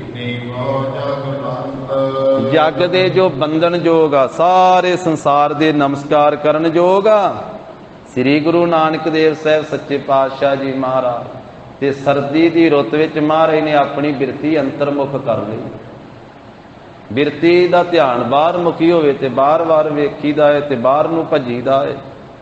ਤੇ ਮਹਾਰਾਜ ਸਾਹਿਬ ਸੱਚੇ ਪਾਤਸ਼ਾਹ ਨੇ ਆਪਣੀ ਬਿਰਤੀ ਨੂੰ ਅੰਤਰਮੁਖ ਹੁਣ ਕਰ ਲਿਆ ਹੈ। ਹਾਂ, ਤੇ ਇਸ ਤੋਂ ਪਿੱਛੋਂ ਬੇਦੀ ਕੁਲ ਦੇ ਨਿਸ਼ਾਨ ਸਰੂਪ ਪ੍ਰਗਟ ਸਰੂਪ ਜਗਤ ਗੁਰੂ ਧੰਨ ਸ੍ਰੀ ਗੁਰੂ ਨਾਨਕ ਦੇਵ ਸਾਹਿਬ ਜੀ ਹੁਣ ਮਹਾਰਾਜ ਨੇ ਆਪਣਾ ਧਿਆਨ ਅੰਤਰਮੁਖ ਕਰ ਲਿਆ ਨਾ, ਆਪਣੇ ਹਿਰਦੇ ਦੇ ਅੰਦਰ ਹੀ ਵਸਾ ਲਿਆ ਹੈ। ਇਸ ਕਰਕੇ ਬਰਾਜੇ ਹੀ ਰਹਿੰਦੇ ਹਨ ਮਹਾਰਾਜ ਸਾਹਿਬ ਜੀ, ਲੰਮੇ ਹੀ ਪਏ ਰਹਿੰਦੇ ਹਨ। ਜਿੱਥੇ ਮਹਾਰਾਜ ਸੁਣਦੇ ਆ ਵੀ ਕੋਈ ਸੰਤ ਸ੍ਰੇਸ਼ਟ ਮਤ ਵਾਲਾ ਆਇਆ ਹੈ ਸਾਡੇ ਨਗਰ ਵਿੱਚ ਜਾਂ ਇਲਾਕੇ ਦੇ ਵਿੱਚ, ਉੱਥੇ ਫਿਰ ਚਲੇ ਜਾਂਦੇ ਆ ਕਦੇ ਕਦੇ ਆਪਣੇ ਘਰ ਨੂੰ ਛੱਡ ਕੇ। ਜਦੋਂ ਮਹਾਰਾਜ ਨੂੰ ਕਿਸੇ ਤੋਂ ਪਤਾ ਲੱਗਦਾ ਵੀ ਕੋਈ ਸੰਤ, ਕੋਈ ਮਹਾਂਪੁਰਖ, ਕੋਈ ਬੰਦਗੀ ਵਾਲਾ ਇੱਥੇ ਆਇਆ, ਇਸ ਪਿੰਡ ਵਿੱਚ ਆਇਆ, ਇੱਥੇ ਲਾਗੇ ਆਇਆ ਹੈ, ਤਾਂ ਉੱਥੇ ਚਲੇ ਜਾਂਦੇ ਆ ਸੰਤ ਨੂੰ ਮਿਲਣ ਵਾਸਤੇ। ਜਦੋਂ ਸੰਤ ਦੇ ਕੋਲ ਜਾਂਦੇ ਆ, ਮਿਲਦੇ ਆ, ਤੋ ਮਹਾਰਾਜ ਮੌਜ ਦੇ ਮਾਲਕ, ਕਿਉਂਕਿ ਸਤਿਗੁਰੂ ਜੀ ਦਾ ਮਾਰਗ ਹੀ ਸੰਤਾਂ ਵਾਲਾ ਹੈ। ਗੁਰੂ ਸਾਹਿਬ ਜੀ ਆਏ ਸੰਸਾਰ ਵਿੱਚ ਸੰਤ ਪੈਦਾ ਕਰਨ ਵਾਸਤੇ। ਮਹਾਰਾਜ ਸੰਤ ਪੈਦਾ ਕਰਨ ਵਾਸਤੇ ਹੀ ਆਏ ਆ ਸੰਸਾਰ ਵਿੱਚ। गुरु का मार्ग, संत का मार्ग धर्म की पौड़ी है। कई बारी कई कह देंगे दुनिया ते तां संत ही बहुते हो गए। महाराज साहब जी का तो मार्ग ही, हाँ संत लिखा लेना एक वक्री गल है, पर गुरु साहब तो चाहते तुसीं सारे संत बन जाओ भाई। महाराज साहब कहते और चोर थोड़ा बनाउण आए किते गुरु साहब, जां डाकू बनाउण आए, जां बेईमान बनाउण आए संसार ते। महाराज ते सारिआं नूं संत बनाउण आए। जरूरी नहीं कि ਉਹਦੇ ਨਾਮ ਨਾਲ ਸੰਤ ਲੱਗੇ ਚਾਹੇ ਨਾ ਲੱਗੇ। ਸੰਤ ਕਿਸੇ ਅਵਸਥਾ ਦਾ ਨਾਮ ਹੈ, ਸੰਤ ਕਿਸੇ ਅਵਸਥਾ ਦਾ ਨਾਮ। ਗੁਰਸਿੱਖ ਦੀ ਤੇ ਸੰਤ ਦੀ ਵਿਆਖਿਆ ਇੱਕੋ ਜਿਹੀ ਲਿਖੀ ਹੈ ਬਾਣੀ ਦੇ ਵਿੱਚ। ਜਿਹਨੂੰ ਗੁਰਸਿੱਖ ਆਖਿਆ ਉਸੇ ਨੂੰ ਹੀ ਸੰਤ ਆਖਿਆ, ਜਿਸ ਨੂੰ ਸੰਤ ਆਖਿਆ ਉਸੇ ਨੂੰ ਹੀ ਗੁਰਸਿੱਖ ਆਖਿਆ। ਮਹਾਰਾਜ ਸਾਹਿਬ ਨੇ ਸੰਤ ਦੀ ਪਰਿਭਾਸ਼ਾ ਦਿੱਤੀ ਹੈ, ਜਿਨ੍ਹਾਂ ਸਾਸ ਗਿਰਾਸ ਨਾ ਵਿਸਰੈ, ਹਰ ਨਾਮਾ ਮਨ ਮੰਤ, ਧਨ ਸੇ ਸੇਈ ਨਾਨਕਾ, ਪੂਰਨ ਸੋਈ ਸੰਤ। ਮਾਰੇ ਕਹਿੰਦੇ ਸੰਤ ਇਹਨੂੰ ਕਹਿੰਦੇ ਭਾਈ ਜਿਹਨੂੰ ਸਾਸ ਗਿਰਾਸ ਪਰਮੇਸ਼ਰ ਚੇਤੇ ਰਹਿੰਦਾ। ਮਹਾਰਾਜ ਗੁਰਸਿੱਖ ਕਿਹਨੂੰ ਕਹਿੰਦੇ ਆ? ਤੇ ਸਤਿਗੁਰੂ ਕਹਿੰਦੇ ਜੋ ਸਾਸ ਗਿਰਾਸ ਧਿਆਏ ਮੇਰਾ ਹਰ ਹਰ, ਸੋ ਗੁਰਸਿੱਖ ਗੁਰੂ ਮਨ ਭਾਵੈ। ਦੋਵਾਂ ਦੀ ਇੱਕੋ ਜਿਹੀ ਵਿਆਖਿਆ ਵੀ ਜਿਹੜਾ ਸਾਸ ਗਿਰਾਸ ਧਿਆਉਂਦਾ ਹੈ ਵਾਹਿਗੁਰੂ ਨੂੰ, ਉਹੀ ਗੁਰਸਿੱਖ ਹੈ। ਜਿਹੜਾ ਗੁਰਸਿੱਖ ਬਣ ਗਿਆ ਉਹ ਸੰਤ ਬਣ ਗਿਆ, ਜਿਹੜਾ ਸੰਤ ਹੈ ਉਹ ਗੁਰਸਿੱਖ ਹੈ। ਇਸ ਕਰਕੇ ਇੱਥੇ ਨਾਵਾਂ ਦੇ ਝਗੜੇ ਨਹੀਂ ਹਨ, ਇਹ ਬਾਹਰਲੀ ਪਦਵੀ ਨਹੀਂ, ਇਹ ਤਾਂ ਇੱਕ ਗੁਰੂ ਸਾਹਿਬ ਜੀ ਜਿਸ ਉੱਤੇ ਬਖਸ਼ਿਸ਼ ਕਰਕੇ ਜਿਸ ਨੂੰ ਇਹ ਅੰਦਰੋਂ ਦਾਤ ਬਖਸ਼ਦੇ, ਤੇ ਜੋ ਅੰਦਰ ਆ ਜਾਂਦਾ ਬਾਹਰ ਵੀ ਪ੍ਰਗਟ ਹੁੰਦਾ। ਤੋ ਇਸ ਕਰਕੇ ਗਰੀਬ ਨਵਾਜ਼ ਸਤਿਗੁਰੂ ਜੀ ਦਾ ਮਤ ਹੀ ਐਸਾ ਹੈ। ਹੁਣ ਜਿੱਥੇ ਮਹਾਰਾਜ ਸੁਣਦੇ ਆ ਵੀ ਕੋਈ ਸ੍ਰੇਸ਼ਟ ਮਤ ਵਾਲਾ ਸੰਤ ਆਇਆ, ਉਸ ਦੇ ਦਰਸ਼ਨ ਕਰਨ ਵਾਸਤੇ ਜਾਂਦੇ ਹਨ। ਸਦਾ ਹੀ ਮਹਾਰਾਜ ਸੰਤਾਂ ਦੀ ਸੰਗਤ ਕਰਦੇ, ਸੰਤਾਂ ਦੀ ਸੰਗਤ। ਜਿਨ੍ਹਾਂ ਨੂੰ ਲੰਗਰ ਛਕਾਇਆ ਉਹ ਵੀ ਸੰਤ ਸੀ, ਸਾਧੂ ਸੀ। ਅੱਗੇ ਜਾ ਕੇ ਆਉਣਾ ਇਤਿਹਾਸ ਦੇ ਵਿੱਚ ਸੰਤ ਰੇਣ ਜੀ ਦੀ ਮੰਡਲੀ, ਜਿੱਥੇ 20 ਰੁਪਈਆਂ ਦਾ ਮਹਾਰਾਜ ਨੇ ਲੰਗਰ ਛਕਾਇਆ ਸੀ, ਉਹੀ ਲੰਗਰ ਅੱਜ ਤੀਕ ਚੱਲ ਰਿਹਾ ਤੇ ਸਦਾ ਚੱਲਦਾ ਰਹਿਣਾ। ਤੇ ਸਦਾ ਹੀ ਤੇ ਗੁਰਬਾਣੀ 'ਚ ਵੀ ਸਾਨੂੰ ਇਹੋ ਹੀ ਉਪਦੇਸ਼ ਮਹਾਰਾਜ ਨੇ ਬੇਅੰਤ ਵਾਰੀ ਦਿੱਤਾ ਕਿ ਭਾਈ ਸੰਤਾਂ ਦੀ ਸੰਗਤ ਕਰੋ, ਨਾਮ ਜਪਣ ਵਾਲਿਆਂ ਦੀ ਸੰਗਤ ਕਰੋ। ਹਾਂ, ਕੋਈ ਸੰਤਾਂ ਦਾ ਬਾਣਾ ਪਾ ਕਰਕੇ ਕੋਈ 2-4 ਜਾਣੇ, ਕੋਈ ਦੰਭੀ ਪਖੰਡੀ, ਕੋਈ ਲੁੱਟਣ ਵਾਲੇ ਹੋ ਸਕਦੇ, ਪਰ ਸਾਰੇ ਹੀ ਥੋੜਾ। ਇਸ ਕਰਕੇ ਮਹਾਰਾਜ ਸਾਹਿਬ ਕਹਿੰਦੇ ਵੀ ਨਾਮ ਜਪਣ ਵਾਲਿਆਂ ਦੀ ਸੰਗਤ ਕਰ। ਗੁਰਬਾਣੀ 'ਚ ਬੇਅੰਤ ਵਾਰੀ ਆਖਿਆ, ਹਮ ਸੰਤਨ ਕੀ ਰੇਣ ਪਿਆਰੇ, ਹਮ ਸੰਤਨ ਕੀ ਸਰਨਾ, संत हमारी ओट सतानी, संत हमारा गहना, हम संतन स्यों बण आई, पूरब लिखिया पाई, एहो मन तेरा भाई रहाओ, संतन स्यों मेरी लेवा दे, संतन स्यों व्यवहारा, संतन स्यों हम लाहा काटिया, हर भगत भरे भंडारा, संतन मोह कौ पूंजी सौंपी, तो उतरिया मन का धोखा, धर्म राये अब कहा करेगो, जो फाट्यो सगलो लेखा, महाआनंद भये सुख पाया, संतन कह प्रसादे, कहो नानक हर स्यों मन मान्या, रंग रते बिस्मादे। बेअंत बचन ऐसे महाराज दे। कबीर सेवा को दोए भले, एक संत एक राम, राम जो दाता मुक्त को, संत जपावे नाम। फिर भगत सैन जी के घर में कौन आए सी रात में? भाई गुरदास साहब जी ने लिखिया, वो कहते आए संत पराहुणे, कीर्तन हो आ रैन सबाई। हुण कीर्तन रैन सबाई होया, घर में संत पराहुणे आए। नाम जपण वाले नूं संत आख्या, भावें उन्हें नां नाल संत लगदा होवे चाहे ना लगदा होवे। महाराज ते सानू आवाज मारदे, कई बारी कहंदे आ गुर सिखो आओ भाई संगत करिए, कई बारी कल्ला कहंदे सिखो आओ, कई बारी कहंदे संतो आओ, संत कह के भी आवाज मारदे। बाणी च सारे बचन आ, आनंद साहब दी बाणी च आपां पढ़दे नितनेम च। महाराज एक थां ते कहंदे आवो सिख सतगुरु के प्यारे हो, गावो सच्ची बाणी। बाणी तां गावो गुरु केरी, बाणियां सिर। इसे बाणी च महाराज ने आख्या आवो संत प्यारे हो, अकथ की करह कहानी। ते कई ते इत्थों तक उतराउंदे हो, कहंदे भी संत पद जिहड़ा गुरबाणी च आया ना, कहंदे कल्ला गुरु साहब वास्ते ही आया। ये कहंदे जी परमात्मा वास्ते ही कल्ला आया, पर गुरबाणी दे अंदर गुरसिख वास्ते भी संत आया, जग्यासू वास्ते भी संत आया, गुरु साहब वास्ते भी संत आया, परमात्मा वास्ते भी संत अखर आया। हुण जदों महाराज गुरु अमरदास साहब कहंदे आवो संत प्यारे हो, अकथ की करह कहानी। आओ प्यारिओ संत जनो गुरसिखो, ते कथा करिए ओदी जिहदी कथा कीती नहीं जा सकदी। अकथ ओनू कहंदे जिहड़ा कथन विच नहीं आउंदा, नाले कहंदे कथा करिए, नाले कहंदे ओदी करिए जिहड़ा अकथ है। अकथ की करह कहानी। फिर अगली पंक्ति च कहंदे करह कहानी, अकथ केरी कित द्वारे पाई है। कथा करिए ते विचार करिए भी किस द्वारे, किस द्वारा, किस तरीके नाल उसकी प्राप्ति हुंदी है। फिर अगे दसदे तन मन धन सब सौंप गुर को, हुक्म मन्निया पाई है। हाले पाउण वाली गल करदे महाराज साहब उत्थे, ते पाउण वालियां नूं जिन्हां ने हले पाउणा है उन्हां नूं कहंदे तन मन धन सौंपना पैना है, इस तरीके दे नाल ओहदी प्राप्ति कीती जानी, उन्हां नूं भी संत कह रहे महाराज।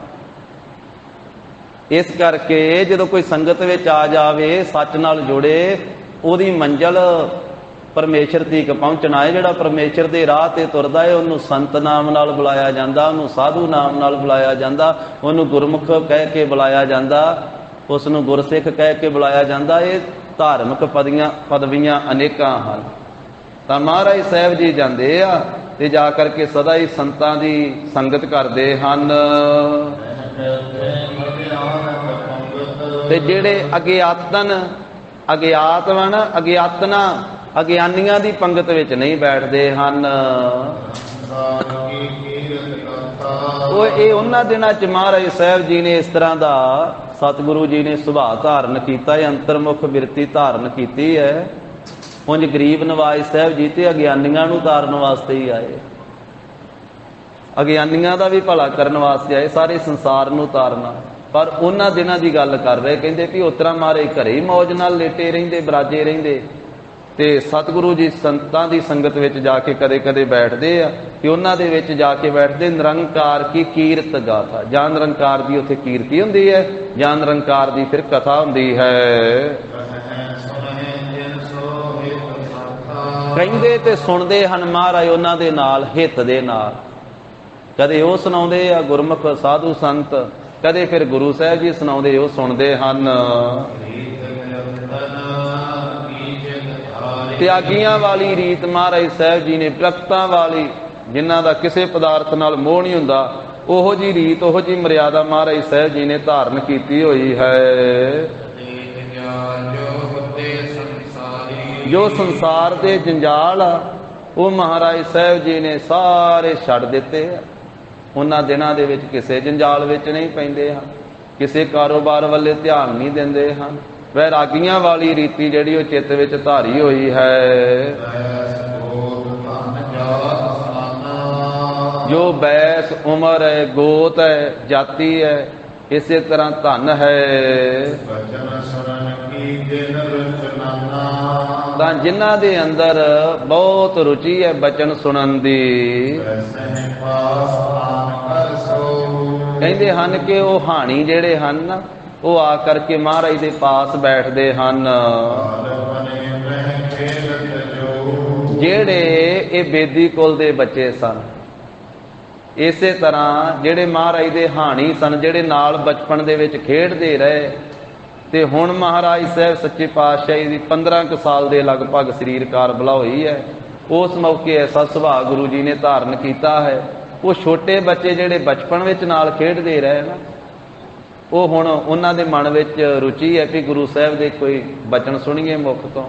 ਉਹ ਆ ਕੇ ਪਾਸ ਬੈਠਦੇ ਹਨ ਉਦਾਸੀਨ ਤਿਨ ਸੋ ਕਾਬੇ ਐਸੇ, ਤੇ ਉਹਨਾਂ ਦੇ ਨਾਲ ਵੀ ਇਸ ਤਰ੍ਹਾਂ ਉਦਾਸੀਨ ਉਪਰਾਮ ਹੋ ਕੇ ਮਹਾਰਾਜ ਬੈਠੇ ਰਹਿੰਦੇ, ਉਹਨਾਂ ਨਾਲ ਵੀ ਬੋਲਦੇ ਨਹੀਂ। ਬਿਨਾ ਜਿਨਾਲੀ ਮਿਲ ਹੈ ਐਸੇ, ਜਿਵੇਂ ਮਹਾਰਾਜ ਸਾਹਿਬ ਜੀ ਉਹਨਾਂ ਨੂੰ ਸਿਆਣਦੇ ਹੀ ਨਹੀਂ ਹੁੰਦੇ, ਕਦੇ ਮਿਲੇ ਹੀ ਨਹੀਂ ਹੁੰਦੇ, ਤੇ ਕਈ ਸਾਲ ਖੇਡਦੇ ਰਹੇ ਉਹਨਾਂ ਦੇ ਨਾਲ ਬਚਪਨ ਦੇ ਵਿੱਚ। ਬਚਪਨ ਦੇ ਕਈ ਸਾਲ ਉਹਨਾਂ ਹਾੜੀਆਂ ਨਾਲ ਖੇਡੇ, ਤੇ ਹੁਣ ਜਦੋਂ ਉਹ ਲਾਗੇ ਆ ਕੇ ਬੈਠਦੇ, ਉਹਨਾਂ ਦੀ ਇੱਛਾ ਹੁੰਦੀ ਵੀ ਮਹਾਰਾਜ ਸਾਹਿਬ ਜੀ ਕੋਈ ਬੋਲਣ, ਕੋਈ ਸਾਨੂੰ ਅਮੋਲਕ ਬਚਨ ਸੁਣਾਉਣ ਤੇ ਅਸੀਂ ਸੁਣੀਏ। ਤੇ ਸਤਿਗੁਰੂ ਗਰੀਬ ਨਵਾਜ ਇਸ ਤਰ੍ਹਾਂ ਬੈਠੇ ਮੌਜ ਦੇ ਵਿੱਚ ਮਸਤ ਉਨਮੱਤ, ਤੇ ਉਹਨਾਂ ਨੂੰ ਜਿਵੇਂ ਸਿਆਣਿਆ ਹੀ ਨਹੀਂ, ਜਿਵੇਂ ਜਾਣਦੇ ਹੀ ਨਹੀਂ ਹੁੰਦੇ। ਇਹ ਮੌਜ ਦੇ ਮਾਲਕ ਨੇ ਆਪਣੇ ਉੱਤੇ ਅਵਸਥਾ ਘਟਾਈ, ਤੇ ਨਾਮ ਜਪਣ ਵਾਲੇ ਤੇ ਵੀ ਇਹ ਅਵਸਥਾਵਾਂ ਆਉਂਦੀਆਂ ਸਾਧ ਸੰਗਤ ਜੀ। ਐਸੀ ਮਸਤੀ ਨਾਮ ਜਪਣ ਵਾਲੇ ਦੇ ਉੱਤੇ ਵੀ ਆਉਂਦੀ ਹੈ। ਕਿਸੇ ਮੌਕੇ ਤੇ ਉਹ ਇਸ ਅਵਸਥਾ ਵਿੱਚ ਵਿਚਰਦਾ ਆਪਣੀ ਜ਼ਿੰਦਗੀ ਦੇ ਵਿੱਚ, ਤੇ ਉਹਦਾ ਬੋਲਣਾ, ਉਹਦਾ ਇਸੇ ਤਰ੍ਹਾਂ ਤੁਰਨਾ ਫਿਰਨਾ, ਉਹਦਾ ਹੱਸਣਾ ਖੇਡਣਾ ਉਹ ਘਟ ਜਾਂਦਾ। ਫਿਰ ਕਈਆਂ ਮਹਾਂਪੁਰਖਾਂ ਦਾ, ਕਈਆਂ ਭਗਤਾਂ ਸੰਤਾਂ ਦਾ ਜਦੋਂ ਜੀਵਨ ਪੜ੍ਹੋ ਤੇ ਇਸ ਤਰ੍ਹਾਂ ਦੀਆਂ ਅਵਸਥਾਵਾਂ ਦਾ ਜ਼ਿਕਰ ਆਉਂਦਾ ਹੈ ਕਿ ਕਿਸੇ ਨਾਲ ਬੋਲਣਾ ਨਹੀਂ, ਬਹੁਤਾ ਇੱਧਰ ਉੱਧਰ ਵੇਖਣਾ ਬੰਦ, ਖਾਣਾ ਪੀਣਾ ਬੰਦ, ਬਸ ਚੁੱਪਚਾਪ ਰਹਿਣਾ।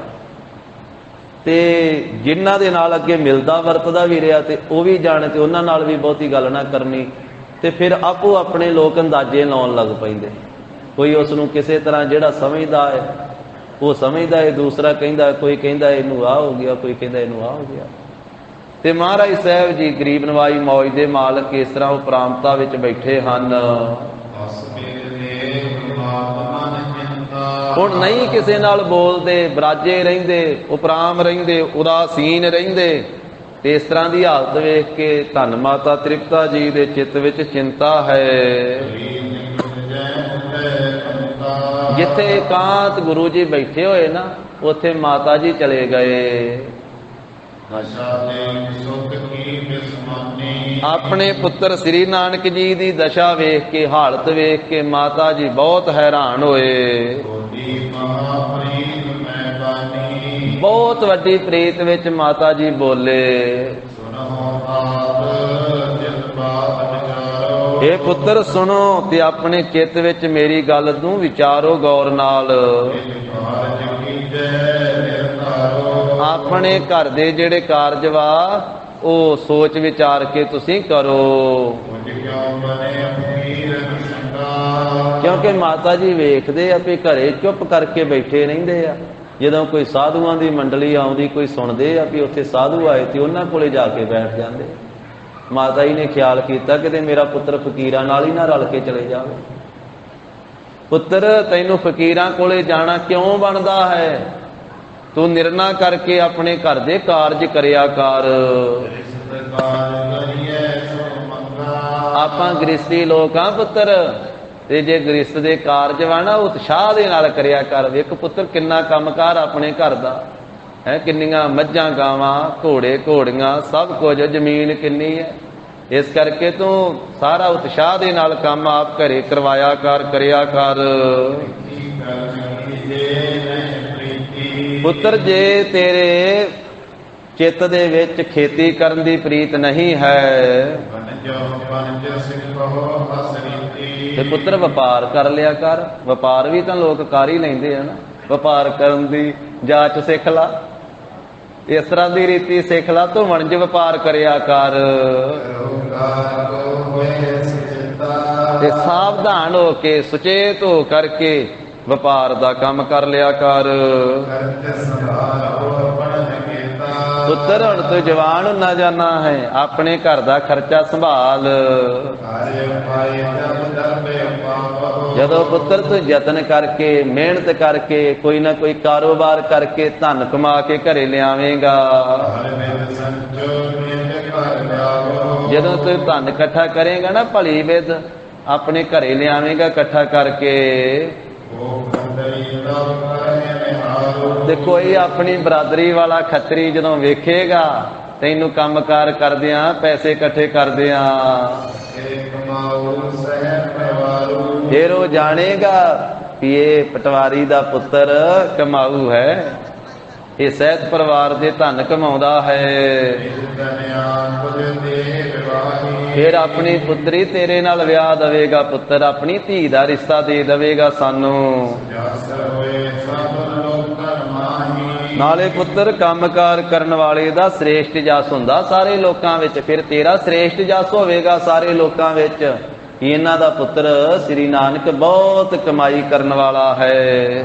ਕਾਜਨ ਦੇ ਲਗੇ ਰਾਸੂ ਤੇ ਹੁਣ ਤੈਨੂੰ ਜਦੋਂ ਸਾਰੇ ਵੇਖਦੇ ਆ ਨਾ ਵੀ ਤੂੰ ਕੰਮਕਾਰ ਕੋਈ ਨਹੀਂ ਕਰਦਾ, ਉਦਾਸ ਹੋ ਕੇ ਉਪਰਾਮ ਹੋ ਕੇ ਦਰਖਤ ਦੇ ਹੇਠਾਂ ਬੈਠਾ ਰਹਿਣਾ ਹੈ ਜਾਂ ਘਰੇ ਲੰਮਾ ਪਿਆ ਰਹਿਣਾ ਹੈ, ਜਦੋਂ ਸਾਰੇ ਵੇਖਦਾ ਸ਼ਰੀਕਾ ਭਾਈਚਾਰਾ ਵੀ ਇਹ ਤਾਂ ਚੁੱਪਚਾਪ ਹੀ ਬੈਠਾ ਰਹਿੰਦਾ ਹੈ।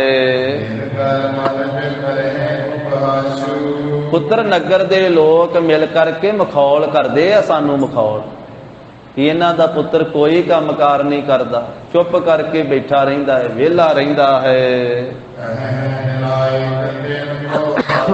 ਲੋਕ ਕਹਿੰਦੇ ਇਹਨਾਂ ਦਾ ਪੁੱਤਰ ਤੇ ਨਲਾਇਕ ਆ, ਉਹਨੂੰ ਅਕਲ ਹੀ ਕੋਈ ਨਹੀਂ। ਵੇਖੋ ਲੋਕਾਂ ਨੇ ਤਾਂ ਬਾਬਾ ਜੀ ਨੂੰ ਵੀ ਨਲਾਇਕ ਕਹਿ ਦਿੱਤਾ, ਮਾਤਾ ਪਿਤਾ ਨੂੰ ਉਲਾਮੇ ਦੇ ਦਿੱਤੇ। ਉਂਝ ਸੰਸਾਰ ਦੀ ਇਸ ਤਰ੍ਹਾਂ ਦੀ ਰੀਤ ਹੀ ਹੈ ਸਾਧ ਸੰਗਤ ਜੀ, ਜਦੋਂ ਕੋਈ ਸੰਸਾਰ ਵਿੱਚ ਵਿਚਰਦਾ ਹੈ ਉਦੋਂ ਸਾਰੇ ਨਹੀਂ ਉਸਤਤੀ ਕਰਦੇ, ਸਾਰੇ ਨਹੀਂ ਮਹਿਮਾ ਕਰਦੇ। ਇਹ ਤਾਂ ਸਾਰਿਆਂ ਨੇ ਤਾਂ ਗੁਰੂ ਸਾਹਿਬ ਦੀ ਉਸਤਤੀ ਨਹੀਂ ਕੀਤੀ ਤੇ ਬੰਦੇ ਹੋਰ ਕਿਸੇ ਦੀ ਤੇ ਕਿਸੇ ਨੇ ਕਰਨੀ ਕੀ ਹੈ, ਇਹ ਬਰਾਬਰ ਹੀ ਕੰਮ ਚੱਲਦਾ। ਇਸ ਕਰਕੇ ਬਾਅਦ ਵਿੱਚ ਦਿਹਾੜੇ ਜ਼ਰੂਰ ਮਨਾਏ ਜਾਂਦੇ ਬਾਅਦ ਵਿੱਚ। ਤੇ ਨਾਲੇ ਇਹ ਗੱਲ, ਜਦੋਂ ਕੋਈ ਐਸਾ ਉੱਚੇ ਸੁੱਚੇ ਜੀਵਨ ਵਾਲਾ ਕੋਈ ਨਾਮ ਦੇ ਵਿੱਚ ਰੰਗਿਆ, ਕਿਸੇ ਦੇ ਘਰ ਦੇ ਵਿੱਚ ਕੋਈ ਐਸਾ ਗੁਰਸਿੱਖ ਹੁੰਦਾ ਹੈ ਨਾ, ਉਸ ਵੇਲੇ ਉਹਨੂੰ ਸਾਰਾ, ਇਹ ਤਾਂ ਗੁਰੂ ਸਾਹਿਬ ਦੀ ਗੱਲ ਹੈ।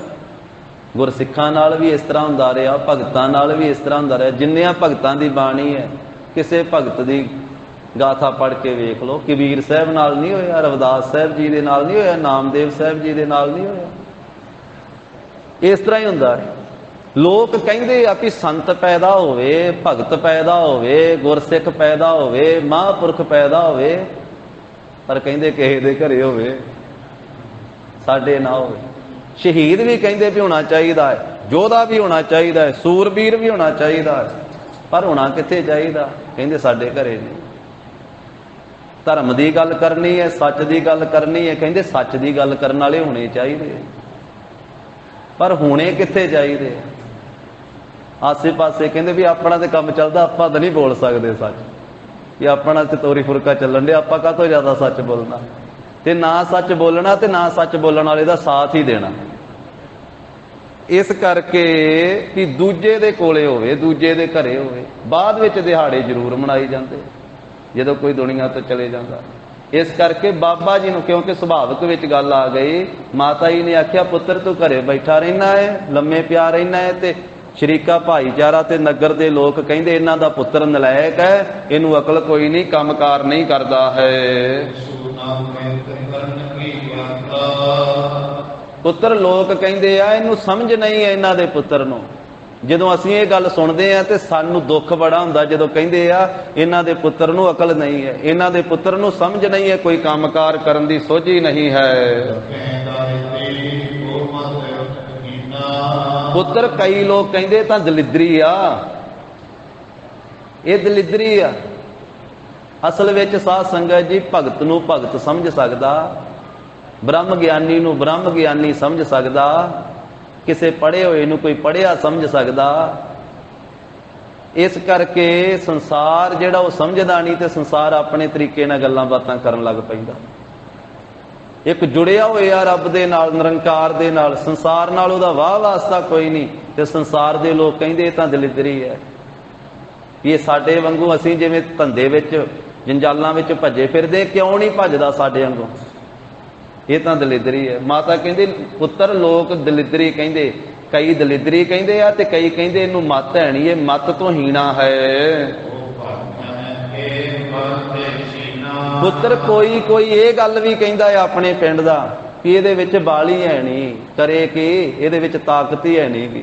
ਤਾਕਤ ਨਾਲ ਕੰਮ ਹੁੰਦੇ ਆ, ਇਹਦੇ ਵਿੱਚ ਤਾਕਤ ਹੈ ਨਹੀਂ ਹੈ।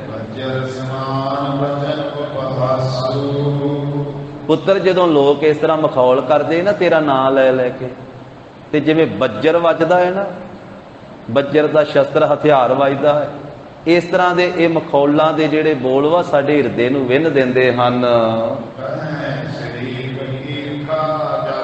ਜਦੋਂ ਈਰਖਾ ਦੇ ਵਿੱਚ ਸ਼ਰੀਕ ਜਿਹੜੇ ਉਹ ਈਰਖਾ 'ਚ ਕਹਿੰਦੇ ਆ, ਹੋਰ ਲੋਕ ਵੀ ਮਖੌਲ ਕਰਦੇ ਆ, ਇਹ ਪੱਥਰ ਦੀ ਤਰ੍ਹਾਂ ਸਾਡੇ ਹਿਰਦੇ ਤੇ ਵੱਜਦੇ ਹਨ। ਤੇ ਸਾਡੇ ਹਿਰਦੇ ਵਿੱਚ ਲੋਕਾਂ ਦੇ ਸ਼ਰੀਕੇ ਭਾਈਚਾਰੇ ਦੇ ਕੀਤੇ ਹੋਏ ਇਸ ਤਰ੍ਹਾਂ ਦੇ ਜਿਹੜੇ ਕਬੋਲ ਹਨ, ਉਹ ਪੁੱਤਰ ਕਿਵੇਂ ਜਰੇ ਜਾਣ, ਕਿਵੇਂ ਅਸੀਂ ਸਹਾਰੀਏ? ਸਾਡੇ ਤੋਂ ਜਰੇ ਨਹੀਂ ਜਾਂਦੇ ਜਦੋਂ ਸਾਡੇ ਪੁੱਤਰ ਨੂੰ ਕੋਈ ਆ ਗੱਲ ਕਹਿੰਦਾ। ਸੁਭਾਵਕ ਹੀ ਕੋਈ ਮਾਤਾ ਪਿਤਾ ਵੀ ਨਹੀਂ ਸਹਾਰ ਸਕਦਾ। ਜਦੋਂ ਆਖੇ ਵੀ ਤੁਹਾਡਾ ਪੁੱਤਰ ਮੱਤ ਤੋਂ ਹੀਣਾ, ਇਹਨੂੰ ਮੱਤ ਕੋਈ ਨਹੀਂ, ਇਹ ਦਲਿੱਦਰੀ ਹੈ, ਇਹਨੂੰ ਅਕਲ ਕੋਈ ਨਹੀਂ, ਇਹਨੂੰ ਸੋਝੀ ਕੋਈ ਨਹੀਂ, ਕੋਈ ਮਾਤਾ ਪਿਤਾ ਸੁਣੇਗੇ? ਉਹਨੇ ਅੱਗੋਂ 4 ਗਿਣ ਕੇ ਜਵਾਬ ਦੇਊਗੀ ਵੀ ਮੇਰਾ ਪੁੱਤ ਤੇ ਸਿਆਣਾ ਵਾ, ਤੇਰਾ ਹੋਊਗਾ ਪੁੱਤਰ ਇਹੋ ਜਿਹਾ। ਤੋ ਇਸ ਕਰਕੇ ਮਾਤਾ ਜੀ ਕਹਿੰਦੇ ਸਾਡੇ ਤੋਂ ਜਰੇ ਨਹੀਂ ਜਾਂਦੇ। ਅਸੀਂ ਇਸ ਤਰ੍ਹਾਂ ਸੁਣ ਕੇ ਦੁਖੀ ਹੁੰਨੇ ਆ, ਜਿਵੇਂ ਬੇਰੀ ਦੇ ਰੁੱਖ ਦੇ ਲਾਗੇ ਕੇਲੇ ਦਾ ਬੂਟਾ ਦੁਖੀ ਹੁੰਦਾ।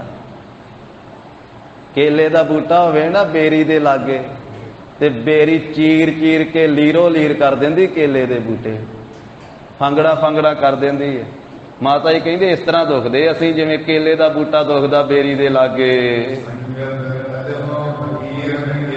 ਇਸ ਕਰਕੇ ਪੁੱਤਰ ਫਕੀਰਾਂ ਦੀ ਸੰਗਤ ਨਾ ਕਰਿਆ ਕਰ। ਮਾਤਾ ਕਹਿੰਦੀ ਫਕੀਰਾਂ ਦੀ ਸੰਗਤ ਨਾ ਕਰਿਆ ਕਰ, ਬਾਬੇ ਨੇ ਸਾਰੀ ਦੁਨੀਆ ਫਕੀਰ ਬਣਾਉਣੀ। ਮਾਤਾ ਕਹਿੰਦੀ ਫਕੀਰਾਂ ਦੀ ਸੰਗਤ ਨਾ ਕਰਿਆ ਕਰ। ਇਸ ਕਰਕੇ ਪੁੱਤਰ ਆਪਣੇ ਜਿਹੜੇ ਸੰਬੰਧੀ ਆ ਨਾ, ਉਹਨਾਂ ਦੀ ਪੰਗਤ ਦੇ ਵਿੱਚ ਬੈਠਿਆ ਕਰ। ਸੰਬੰਧੀਆਂ ਨਾਲ ਬੈਠੇਗਾ, ਆਪਣੇ ਕਾਰੋਬਾਰ ਦਾ ਪਤਾ ਲੱਗੇਗਾ, ਆਪਣਿਆਂ ਦੇ ਨਾਲ ਮੇਲ ਮਿਲਾਪ ਵਧੇਗਾ। ਤੂੰ ਤੇ ਸਾਧੂਆਂ ਫਕੀਰਾਂ ਦੀ ਸੰਗਤ ਵਿੱਚ ਜਾ ਕੇ ਬੈਠ ਜਾਣਾ ਹੈ। ਕਿਉਂਕਿ ਪੁੱਤਰ ਤੈਨੂੰ ਉਹ ਕੰਮ ਕਰਨਾ ਚਾਹੀਦਾ ਜਿਹੜੇ ਲੋਕ ਆਪੋ ਆਪਣਾ ਕੰਮਕਾਰ ਕਰਦੇ ਆ, ਆਪਣਾ ਸ਼ਰੀਕਾ ਭਾਈਚਾਰਾ ਜਿਵੇਂ ਆਪਣੀ ਅੰਸ-ਮੰਸ ਵਾਲੇ ਬਾਕੀ ਸਾਰੇ ਕਰਦੇ ਆ। ਇਸ ਕਰਕੇ ਤੈਨੂੰ ਵੀ ਆਪਣਾ ਕਾਰਜ ਕਰਨਾ ਚਾਹੀਦਾ ਹੈ। ਪੁੱਤਰ ਲੋਕਾਚਾਰੀ ਦੀ ਲਾਜ ਨੂੰ ਜਾਣ ਕੇ ਨਾ ਤੂੰ ਵੀ ਉਸ ਤਰ੍ਹਾਂ ਕੰਮ ਕਰ ਜਿਵੇਂ ਬਾਕੀ ਸਾਰੇ ਆਪੋ ਆਪਣਾ ਕੰਮ ਕਰਦੇ। ਇਹ ਸੰਸਾਰੀ ਗੱਲ ਵਾ, ਤੇ ਸੰਸਾਰੀ ਇਹ ਸਚਾਈ ਆ ਕਿ ਸੰਸਾਰ ਦੇ ਵਿੱਚ ਆਪਣਾ ਆਪਣਾ ਕੰਮ ਕਰੀਏ ਤੇ ਫੇਰ ਹੀ ਲੋਕ ਜਿਹੜੇ ਆ ਉਹ ਕਹਿੰਦੇ ਵੀ ਇਹ ਠੀਕ ਆ, ਆਪਣੇ ਕੰਮ ਤੇ ਲੱਗਾ। ਮਾਤਾ ਜੀ ਕਹਿੰਦੇ ਆਪਣੇ ਕੰਮਕਾਰ ਦੀ ਇਹ ਵੇਖ ਕਰਕੇ ਤੂੰ ਆਪਣੀ ਘਰ ਦੀ ਲਾਜ ਵੇਖ ਕੇ, ਸ਼ਰਮ ਵੇਖ ਕੇ ਤੂੰ ਵੀ ਆਪਣਾ ਕੰਮ ਕਰਿਆ ਕਰ। ਜਿੰਨੇ ਮਾਤਾ ਨੇ ਮਾਤਾ ਤੇ ਕਹੀ ਗਈ ਹੈ, ਮਹਾਰਾਜ ਸੁਣੀ ਗਏ। ਜਿੰਨੇ ਬਚਨ ਮਾਤਾ ਤ੍ਰਿਪਤਾ ਜੀ ਨੇ ਕਹੇ, ਧੰਨ ਸ੍ਰੀ ਗੁਰੂ ਨਾਨਕ ਸਾਹਿਬ ਜੀ ਨੇ ਸਾਰੇ ਸੁਣੇ। ਪਰ ਇੱਕ ਵੀ ਗੱਲ ਚਿੱਤ ਤੇ ਨਹੀਂ ਅਪੜੀ ਹੈ, ਚਿੱਤ ਨੂੰ ਨਹੀਂ ਲੱਗੀ ਹੈ। ਫਿਰ ਪੜ ਰਹੇ, ਫਿਰ ਪੈ ਗਏ ਆ ਲੰਮੇ, ਮੁਖ ਦੇ ਉੱਤੇ ਬਸਤਰ ਪਾ ਲਿਆ ਹੈ। ਮਾਤਾ ਜੀ ਦੀਆਂ ਸੁਣ ਸਾਰੀਆਂ ਲਈਆਂ, ਪਰ ਚਿੱਤ ਨੂੰ ਇੱਕ ਵੀ ਨਹੀਂ ਲਾਈ ਹੈ। ਚੁੱਪ ਕਰ ਗਏ, ਕੁਝ ਵੀ ਨਹੀਂ ਬੋਲਦੇ। ਗਰੀਬ ਨਵਾਜ ਬਸ ਅੰਦਰੋਂ ਅੰਦਰ ਹੀ ਧਿਆਨ, ਇੱਕ ਮੇਕ ਉਹਨਾਂ ਦੇ ਤਾਂ ਰੋਮ ਰੋਮ ਵਿੱਚ ਨਾਮ ਵਸਦਾ ਆ। ਮਹਾਰਾਜ ਨੇ ਕਿਹਦਾ ਧਿਆਨ ਕਰਨਾ? ਸਤਿਗੁਰੂ ਤੇ ਆਪਣੇ ਹੀ ਧਿਆਨ ਦੇ ਵਿੱਚ ਮਗਨ ਹਨ। ਆਪੇ ਜਪੋ ਆਪਣਾ ਜਾਪ, ਲੀਨ ਹੋ ਗਏ ਗਰੀਬ ਨਵਾਜ ਆਪਣੀ ਅੰਤਰਮੁਖ ਬਿਰਤੀ ਨਾਮ ਦੇ ਵਿੱਚ। ਨਿਰਗੁਣ ਆਪ ਸਰਗੁਣ ਭੀਓ ਹੀ ਕਲਾ ਧਾਰ ਜਿਨ ਸਗਲੀ ਮੋਹੀ। ਮਹਾਰਾਜ ਸਾਹਿਬ ਜੀ ਦੀ ਗਤਮਿਤ ਮਹਾਰਾਜ ਆਪ ਹੀ ਜਾਣਦੇ ਆ। ਤੁਮਰੀ ਗਤਮਿਤ ਤੁਮ ਹੀ ਜਾਨੀ, ਨਾਨਕ ਦਾਸ ਸਦਾ ਕੁਰਬਾਨੀ। ਸਾਧ ਸੰਗਤ ਜੀ, ਕੱਲ ਨੂੰ ਅਮਾਵਸ ਦਾ ਦਿਹਾੜਾ ਹੈ, ਸਾਵਣ ਮਹੀਨੇ ਦੀ ਅਮਾਵਸ ਦਾ ਦਿਹਾੜਾ, ਔਰ ਅੰਮ੍ਰਿਤ ਵੇਲੇ ਸਤਿਕਾਰਯੋਗ ਮਹਾਂਪੁਰਖ ਅੰਮ੍ਰਿਤ ਬਾਣੀ ਦੀ ਕਥਾ ਗੁਰੂ ਦੀਆਂ ਸੰਗਤਾਂ ਨੂੰ ਸਰਵਣ ਕਰਵਾਉਂਦੇ ਹਨ। ਸ੍ਰੀਮਾਨ ਸੰਤ ਬਾਬਾ ਜਗਜੀਤ ਸਿੰਘ ਜੀ ਹਰਖਵਾਲ ਵਾਲੇ ਮਹਾਂਪੁਰਖ ਅੰਮ੍ਰਿਤ ਵੇਲੇ ਗੁਰੂ ਦੀਆਂ ਸੰਗਤਾਂ ਨੇ ਹਾਜ਼ਰੀਆਂ ਭਰ ਕੇ ਲਾਭ ਪ੍ਰਾਪਤ ਕਰਨਾ ਜੀ।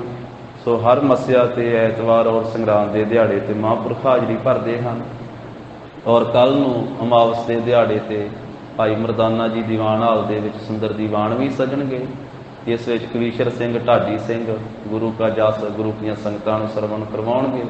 ਔਰ ਖੰਡੇ ਬਾਟੇ ਦਾ ਅੰਮ੍ਰਿਤ ਵੀ ਅਮਾਵਸ ਦੇ ਦਿਹਾੜੇ ਤੇ ਤਿਆਰ ਹੁੰਦਾ ਹੈ। ਜਿਨ੍ਹਾਂ ਇਹ ਅੰਮ੍ਰਿਤ ਅਭਿਲਾਖੀਆਂ ਨੇ ਭਾਈ ਗੁਰੂ ਕਾ ਅੰਮ੍ਰਿਤ ਛਕਣਾ ਹੈ, ਜਿਨ੍ਹਾਂ ਦੇ ਅੰਦਰ ਅਭਿਲਾਖਾ ਹੈ, ਉਹ ਭਾਗਾਂ ਵਾਲੇ ਗੁਰੂ ਕੀ ਵਡਮੁੱਲੀ ਦਾਤ ਪ੍ਰਾਪਤ ਕਰਕੇ, ਗੁਰੂ ਕੀ ਸਿੱਖੀ ਪ੍ਰਾਪਤ ਕਰਕੇ ਗੁਰੂ ਦੀਆਂ ਖੁਸ਼ੀਆਂ ਪ੍ਰਾਪਤ ਕਰਨੀਆਂ ਜੀ। ਭੁੱਲਾਂ ਚੁੱਕਾਂ ਦੀ ਖਿਮਾ ਦੇਣੀ। ਦੇਹੋ ਸੱਜਣਿਆ ਸੀ ਸੜੀਆਂ, ਜਿਉ ਹੋਵੈ ਸਾਹਿਬ ਸਿਉ ਮੇਲ। ਵਾਹਿਗੁਰੂ ਵਾਹਿਗੁਰੂ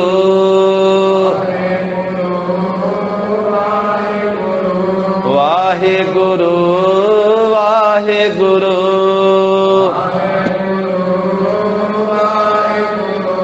हे गोविंद हे गोपाल हे दयाल लाल, प्राण नाथ अनाथ सखे दीन दर्द निवार। हे समरथ अगम पूरन मोहे मैया तार। अंधकूप महापयान नानक पारे उतार। आए प्रभ शरणागते कृपा नित दयाल। एक अक्षर हर मन बसत नानक होत निहाल। कथा निता प्रत होत है सुनहो सिंह सुजान। नानक गुर गोविंद सिंह जी सदा करे कल्याण। नानक गुर गोविंद सिंह जी सदा करे कल्याण। वाहिगुरु जी का खालसा, वाहिगुरु जी की फतेह। सत श्री अकाल।